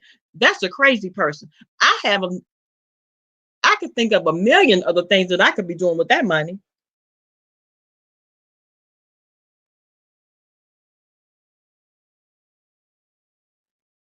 Cowdy Cage said, "Gangsters don't dance, we boogie." Okay, Cowdy Cage.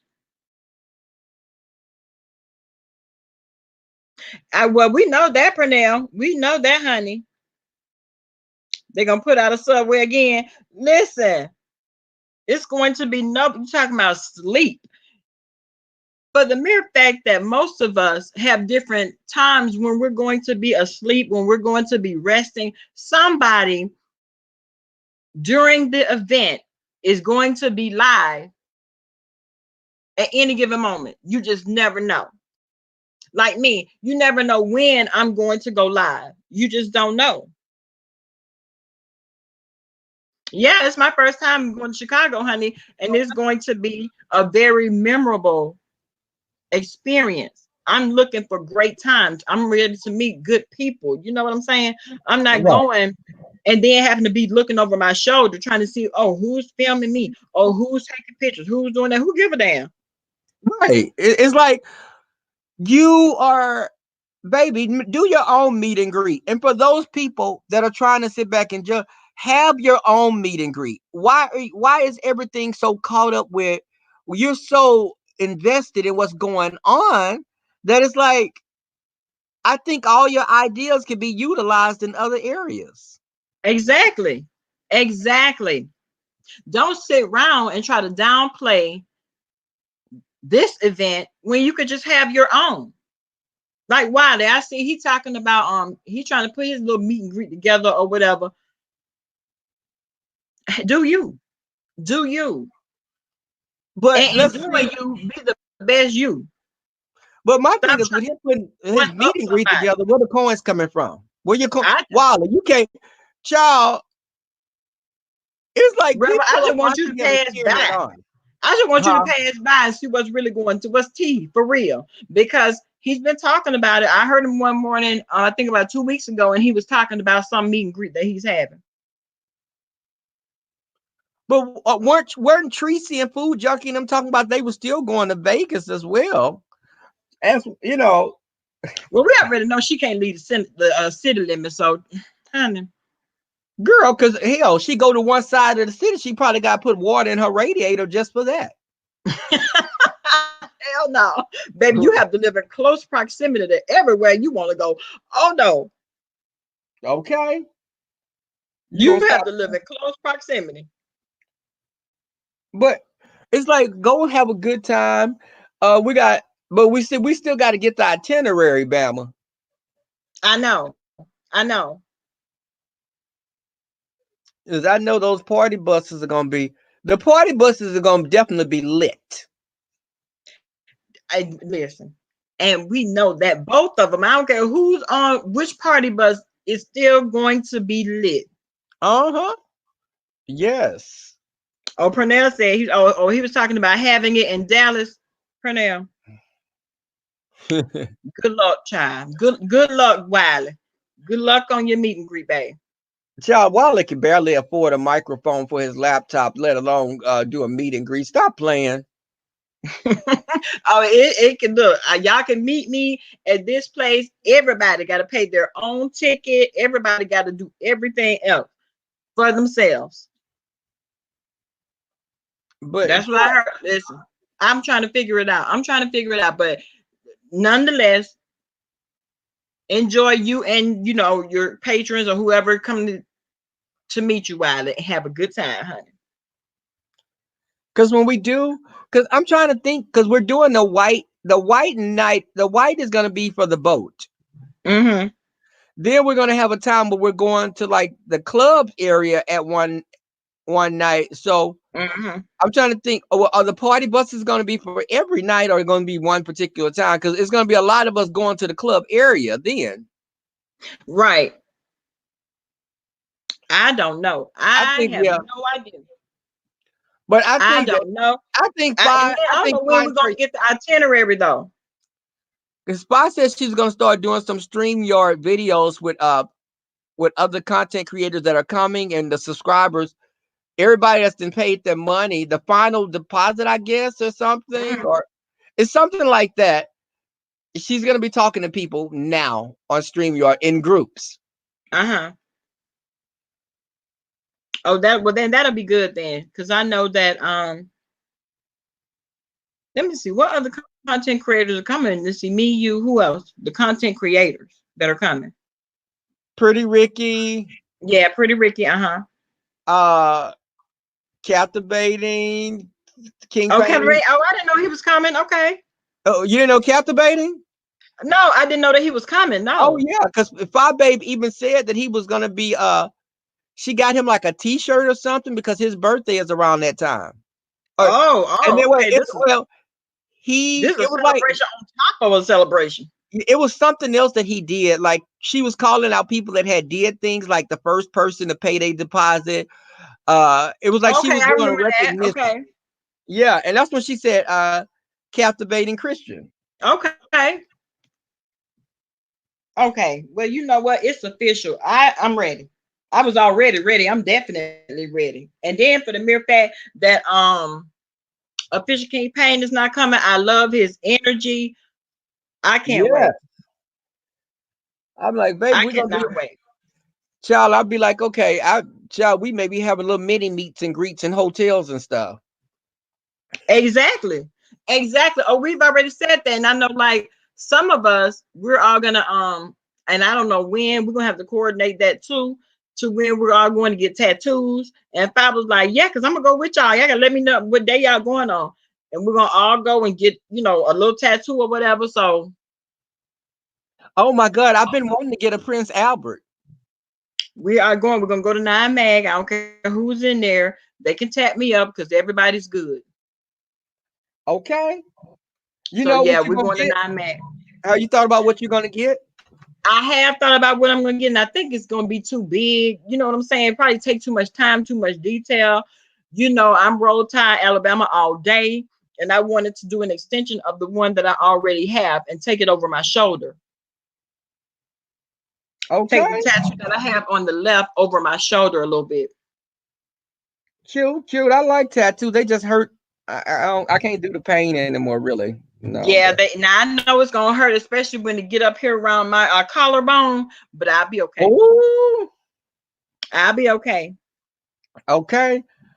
I think I want to get like F on my left cheek of my arse. Now, Rebel, now you know damn well everybody's going to be sitting around blogging. Oh yeah, yeah, Listen, be careful. girl, because you know they're gonna be. It's gonna be so much. Because some of you know, Tweety and I are gonna be flying out the same time from Houston. Okay, okay. And now she's at the host hotel as well. Yeah, oh yeah, everybody I think are gonna be at the host hotel, but she since she's here in Houston, we both trying to leave at the same time. Okay, okay. Yeah. So I'm Oh, like, but girl, I'm pretty sure y'all could get the flight booked together and everything. oh yeah, so that's why we're trying to coordinate getting our tickets at the same time. Uh, Yeah, but you now Bama, girl, I hope do you pack like you going out of town for a month? I do. And you know what? I've already tried to give myself this little self-talk now. I've already been trying to talk it down like I am planning on coming back home. Okay. I'm gonna try not to, you know, overdo it, but you know, you just never know. And that's why I like need to know this itinerary. So I don't like overdo it and be paying extra money for that baggage. But how many bags now for you going somewhere like that? How many bags you think you would pack? Rebel, I'm gonna try not to you know what? I'm really gonna try not to do too much. I gotta have a bag for my units. I gotta have a bag for makeup, which you know the units and So all this about stuff five is. or six, Bama. About 5 or 6, huh? About Ain't that you think that's too many? I'm not gonna do yeah, it. Bama, that's too many. Yes, that's too many. Yes. Okay, I'm gonna listen. I don't know. I'm gonna try not to overdo it, but you know how women do when we start Yeah. packing. We just start packing. We just packing shit. And you know what I did to make me become a better packer years ago was when I went on YouTube and I started watching guys talk about minimizing how much they take. So I learned about rolling my clothes and everything. And, you know, even in your shoes, you can stuff your socks in your shoes to put more space in your bag. You know, it's like Mm-hmm. little things like that I learned to pack light. So I'm only taking 2 bags. Oh, and then look at T. And T, you're right. I didn't even think about the stuff that I was gonna buy while I'm there and gotta pay for it to come back. You see, okay. The Golden Goods talk about 2 bags only, Yeah. girl. Yeah. Okay, 2 bags. the bag's gonna be heavy as hell if that's all I can. They're gonna be, but they're on wheels though, so I don't have to worry about that. Baby. I I know, mean, Robert Bama, talk about you can also shop for a new outfit. Exactly. I could bring 2 white outfits and then buy another one when I get there. Now that'll be too much. look at T talking about. T says she lived there and she gonna have more than 2 bags. Really?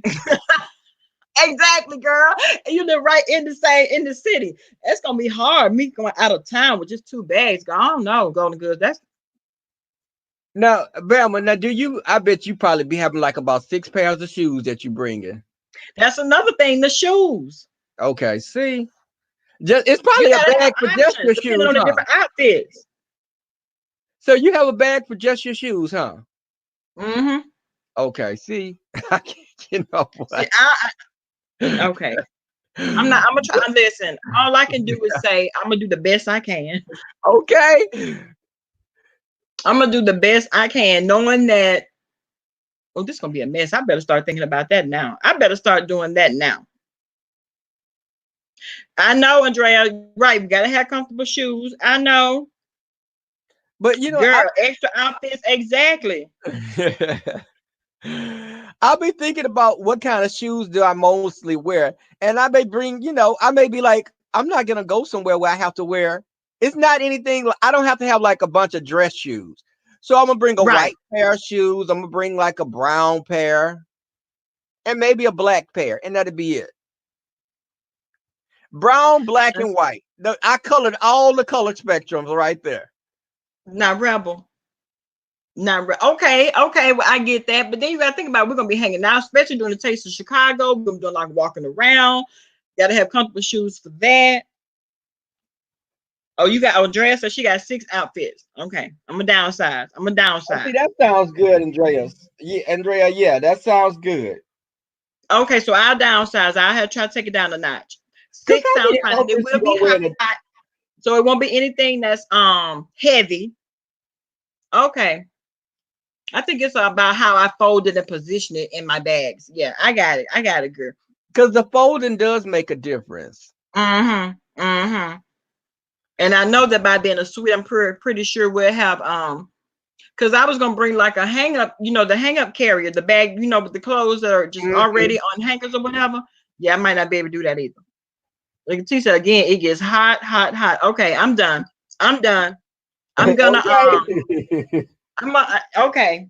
Everything it'll be light and flowy. Yeah, it'll be light and flowy. That's how I'm gonna do it. Sitting around sweating makeup up. I don't plan on doing that. Baby, it's gonna be, and then you're doing walking and stuff. And drinking. Oh yeah. Baby. Yeah, summer is easier. You're right, Robbie. Summer is easier. And you got your little, because I was looking online for what kind of shirts, and I was like, okay, white boy, I'm not gonna want any fabric that's gonna be easier, because we're gonna be mid-July in Chicago. It's not cold at all. Now, Auntie said hot as hell. As a matter of fact, hot. Okay, because people, years ago, people were dying of heat strokes in their apartments and stuff in Chicago. Oh wow! Like it was something that was going on. Like they didn't pay. I don't know if the heating or it was something with the a citywide thing, but there were quite a few people that died because it was like record high heat. And this was a number of years ago, if anybody can remember that.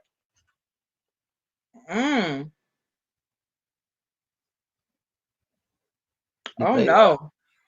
Okay, the case said 1 hot dog, $5. Damn, that's all I want then. 1 hot dog. Girl, I'm gonna have me a fanny pack on with a flask of liquor in it. You gonna burn the hell up. You not to talk about alcohol that's already hot as hell. You gonna burn up. Girl, okay. Oh, that was in a senior. Somebody said, okay, T said it was in a senior building. Yeah, I remember it happening. I didn't know where. Okay.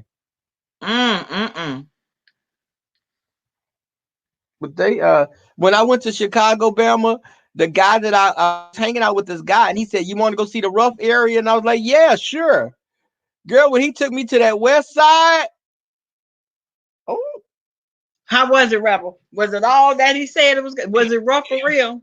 It was like, I didn't see any crime or anything, but it was like a lot of guys like congregated outside like the gas stations. You know how dudes can be standing up? It was just, they were all standing up like shooting dice outside the gas station, like just piled on. So it caught me a bit off guard because like, okay, they doing the most. Oh, yeah, what T said it's bad on all sides. Oh, Sandra said that was in about 1995. Okay. She said it was in 1995. Okay.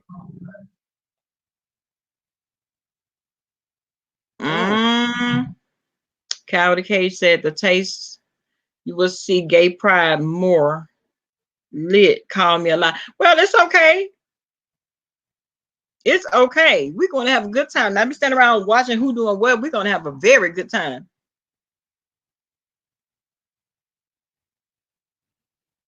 And no, we're gonna have a good time. We're gonna be cutting the rug. We're gonna Yes, because especially the night that we're doing the club scene.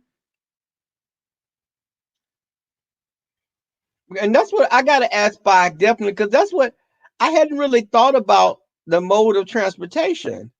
You know, besides the party buses, are we gonna have like vans or something to move around without the party bus, or the party bus gonna be utilized daily? I don't know. Oh, probably not. Oh, I don't probably not, because we're going to the beach and everything. Right. I don't know. Okay, the case that make your fun. Okay, well, we plan to, honey. We plan to. Okay, Nikki, baby, you see we've been on all this time, boo. You off work? Baby. Look, Bama, baby, this is we didn't turn this into a Jerry Lewis telethon. This is Jay Dunn. We doing Jay Dunn again. And listen, I always say that we're not doing a marathon live today. We're not doing these marathon lives. But you know what? When you talk and you can have, because I would drop from topic to topic to topic to topic. Yeah. It just, that's just how the conversation flows. It's exactly, Sandra. We are the party. Okay. We are the party. And Sandra was coming. I thought Sandra said, Sandra, you were coming, right?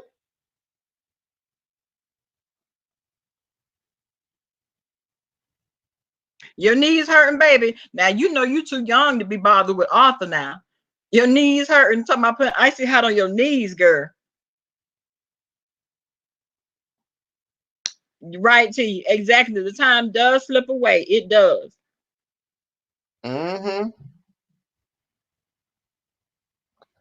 T said, help me write these reports on my bad babies. We're not gonna have time to work, girl. See that? No, that's helping you with your work. You're gonna be distracted. Yes, we have turned this into a definite marathon live, but I can truly say that I have enjoyed it, y'all. I'm gonna get up out of here because I should have been doing something 2 hours ago, girl. I should have been doing something 2 hours ago. Girl, you heard me. Sandra said she live in the Shire. Okay, Sandra live in the Shire. Girl, I looked you up on the boat, but you'll be at the club. Okay. Oh, we're gonna, and Sandra, you're gonna have to come and you definitely gonna have to come and hang out, because I want to put a face with everybody's name. I'm looking forward to meeting everybody. First of all, we will be in the same hotel. Everybody got suites. We're gonna definitely room hop. We're gonna visit. We're gonna be congregating. Yes. You know what I'm saying? That's what we're gonna do. We're gonna congregate. Baby, I've been posting up some cocktails. I've been in I'm not much. Let me say this. I'm not much of a drinker. So before the narrative say that Rebel is an alcoholic, okay. Because I'm primarily a wine drinker. But when I go out of town, I may make like a margarita or something. That's the kind of liquor I drink. I don't drink like Crown and Coke or anything. Yeah, me either. Me either, Rebel. Golden Goods. Golden Goods, listen. Oh, you gonna need a nap? Oh Lord, we're gonna have to put you sit you beside Pretty Ricky. She's gonna have to take her naps throughout the day. Okay. See, I'm the one. I don't require much sleep. Because I can go. And I don't drink that heavy, especially those liquors that get you very drunk very fast. I don't do that either. Oh yeah, I'm with you on that. Because I can nurse one. I can nurse a drink.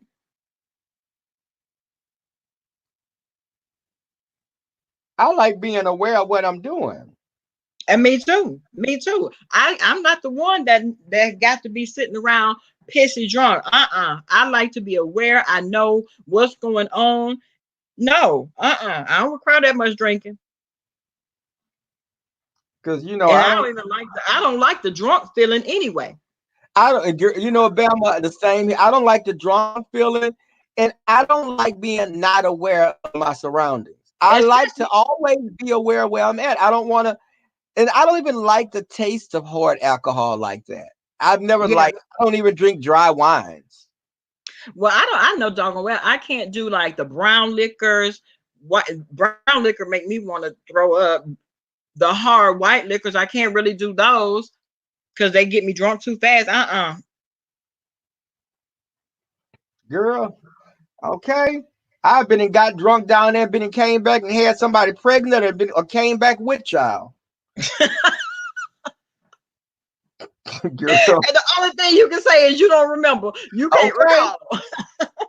Then went down there and became a straight up hoe. But oh, please, we're not gonna listen. We're not gonna do it. We're not gonna let you. Thank you. I appreciate that. We got to look out for each other. Look, I appreciate that, but let me tell you, if I get drunk, I'll be like, back off. I'm gonna be a hoe tonight. But y'all keep that eye on them, y'all. Don't let them do too much. Back up. I'm gonna be a hoe tonight. T said she spit a drink out. Okay, listen, it is what it is. When grown folks do what grown folks want to do, that's just all that is too. I don't give a damn who say what. I'm not Rebel. Be careful. You don't know. Rebel grown. When he say back up, I'm gonna get the hell back. I would say, listen, I'm trying to back off. I'm having fun now, but you know what? Like, I'm not gonna get. Look, trying to make sure you don't get kidnapped, honey. You're not trying to get abducted, honey.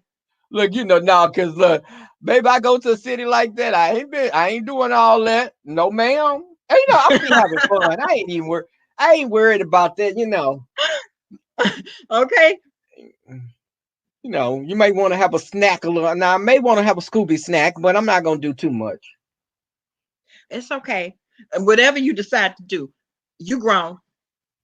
Yeah, and nobody gonna any judges in the building. There aren't any judges in the building. Go to good say, I'm gonna give him some milk. Okay, to try to help him regulate that thing. There's gonna be some babies. But okay. Oh, Andrea said she gonna have one drink. Okay, go ahead on and you can nurse that one, girl. Nurse that one drink. Someone said I saw Hats at the Goodman Theater. It was inspiring. Hey, Lyric.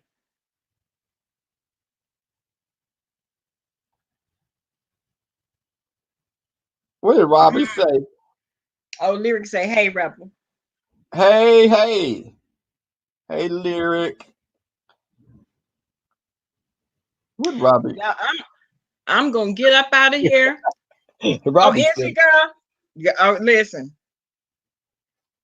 Girl, you'd have made look. I'd have been on this StreamYard and I just missed some of my errands I had to run. I just lost track of time.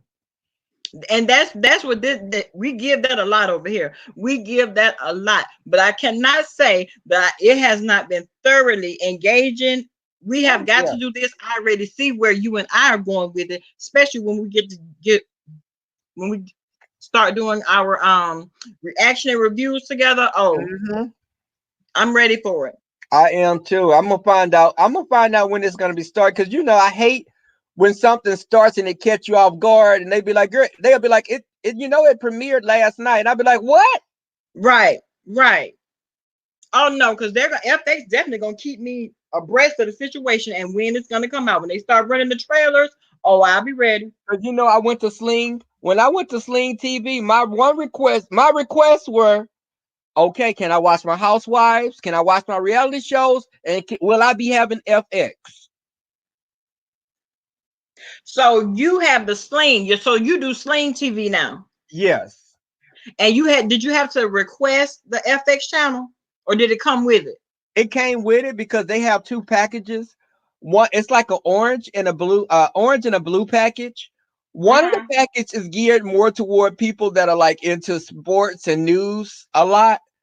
And on my package, I still have news because I have CNN, but it's geared more toward entertainment as far as like the shows, because I watch a lot of Nat Geo, history, sci-fi, and it had all those channels that I could watch, and I only pay like $29 a month. What? Yeah, I think I pay $29 because it comes out automatically. So I pay like $29 a month. I get all my, and with my cable, I was paying almost $100 for the same, you know. And how many channels, Bama? Seriously, y'all think about it. How many channels do you really utilize on cable? And listen, I was thinking about that, and I was talking because listen, our bill, my bill for Xfinity is $260. So because okay, we got the internet all in there, we got every room has, you know, a television in it. It's a lot. To me, that's too damn much.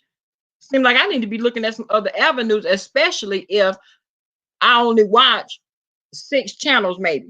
And that's what I was just gonna say, because I sat down and I had to really think about what shows do I watch.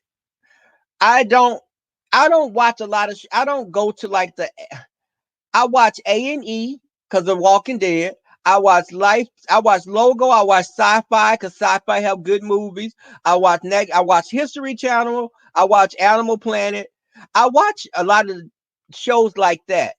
I don't need to have a Showtime 2 and an HBO 1 and HBO 2. I don't need all that. Right, because I know I don't even watch it, and then all those music channels, I don't listen to all that. I mean, it's a whole lot. Girl, you can pull up the music on your YouTube and let it stream like that. I mean, think about it. You could put like, I could put like, for instance, I could put Mary J. Blige CD on and let it play all the songs back to back on YouTube. You know, And I you don't know have. what? I think I saw that. I think I saw that up there. I was on YouTube, and I had it on my television.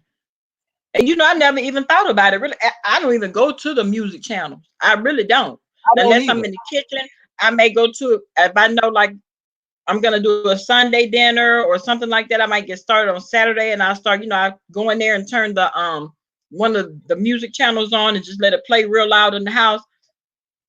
But come to think of it, I don't use anything that I'm paying for. I think I'm paying for those 6 channels. I wonder why in the hell they don't have it to where you just pay for what you use. Okay. Why I gotta pay for all these damn channels that I know I don't watch? But Bama, cable is taking a hit right now. Cable's taking a major hit because when you got stuff like Netflix with you got Sling and you got YouTube and you got Prime TV, you know, Amazon. It's like a lot of things are taking the viewers away from the people are paying for cheaper. People are coming to these, you know, they're doing cable is $100+ If you pay 1/3 of what you're paying for cable, people are jumping off of that. You know, they're jumping on the bandwagon. They're jumping on because baby, the cost of living is going up. It is going up. It's definitely going up. And I'm gonna tell you something else.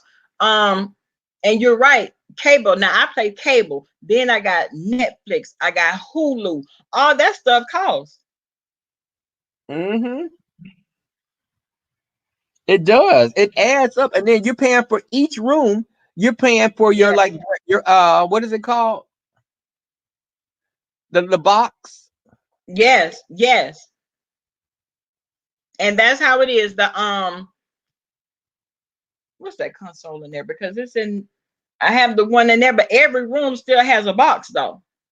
Right. Even though it's the universal one, it's the main one, but still, and it's the wireless one, but still.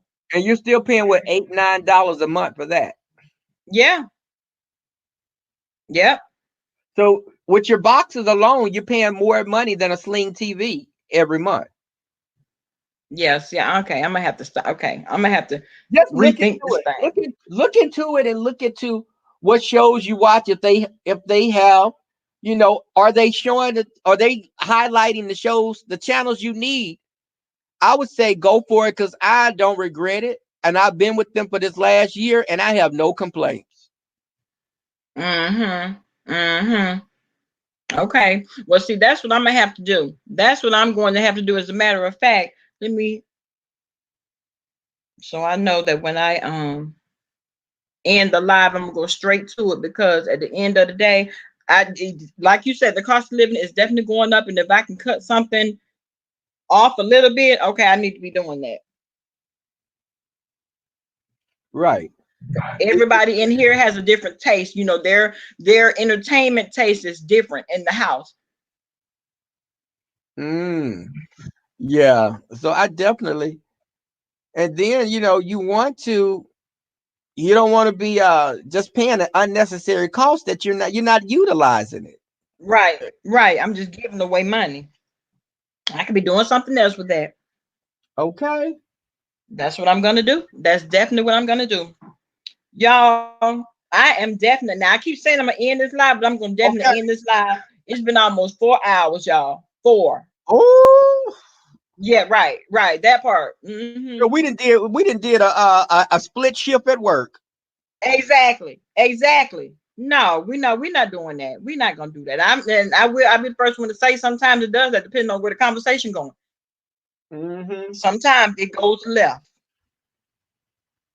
And I could be on for hours and hours and don't even realize it. But I am gonna get up out of here. I thoroughly enjoyed it, Rebel. We definitely have to get together. And you know what? I'm gonna hit my email. We can go from there too. Or I can hit right. And if I don't, in your description box, it's going across the screen now. Okay. But that's it. And when you ready, I'm ready. You know I'm down. Okay. And it would be good if we had someone like Pretty Ricky or you know, other people to come on and, you know, do the you know, we do like a little commentary on something. Okay, that's fine. It works for me. It works. We can definitely pull that together as well. Let me see. And then that way. And then you know what? You know, that's just going to make me more excited about meeting everybody. That's all that's going to do for me. Oh, yeah. I know we're going to definitely, because we're going to be there from Thursday. You know, we're going to have to meet up on Thursday. How we going to be in the same hotel and don't meet up and kick it for a minute? How we going to? No. Hell, girl, look, I'm going to bring some cards because we may do a card game in the hotel room. Don't play with me. Let's do some spades. I'm ready. Bam. I'm ready. Oh, I'm ready. You say spades, you already know that. I'm coming. Let's see. Okay. I'm coming. Did you post your email? Yeah, it's right there. It's going across the screen. Oh, girl, I was looking like you were doing it in the because it's kind of, let me look. In the chat? Yeah, okay, but I see let me see it again because okay, I got you. Yeah, I got it. So I will definitely be hitting you up, y'all. I've had a good time. The room was nothing. I felt the positive energy from the room as well. Yes, and one thing about it, sometimes this crowd get over here, depending on who in it. These girls can be awfully shady sometimes, but we had a very light. It was a nice light this time. It was. So we definitely. Okay, Andre, I'm glad you're saying that now. You can come and watch. Since you're saying you don't know how to play, there's not going to be a teachable moment. We're not going to have no teachable moments now. Wait, who said they coming to watch or what? Who Andrea, no, she said, I don't know how to play spades. Okay, but you have to watch. Because see, I want to listen. I one of them spade players. I remember a friend of mine, he said, we could be partners. I got up on that table. I was so pissed. And I was just like, because he didn't know how to really play. So girl, he was cutting my books and he was cutting my books. He wasn't paying attention to what was led. And I was like, you got to get up off this table. We ain't being partners again. You need to go practice and play online before we partner up again. Right. You have to watch the real card players play then. That's what you have to do. And it's all good. See, I grew up playing spades and dominoes. I grew up playing spades for real. Now I've never played bones, but spades. Oh yeah, we can work it. Okay. Baby, okay, baby. Yes. I have enjoyed you. I'm glad you came on with me. And so am I. I was like, let's do this. Okay, let's do it. I'm ready. So I'll be looking for your email, or I will have emailed you anyway, so you'll already have it. Okay. And we're gonna take it from there. All right, y'all. Peace, y'all, and much love. Okay, see you later, guys. Thank you so much for hanging out with me. Talk to you later.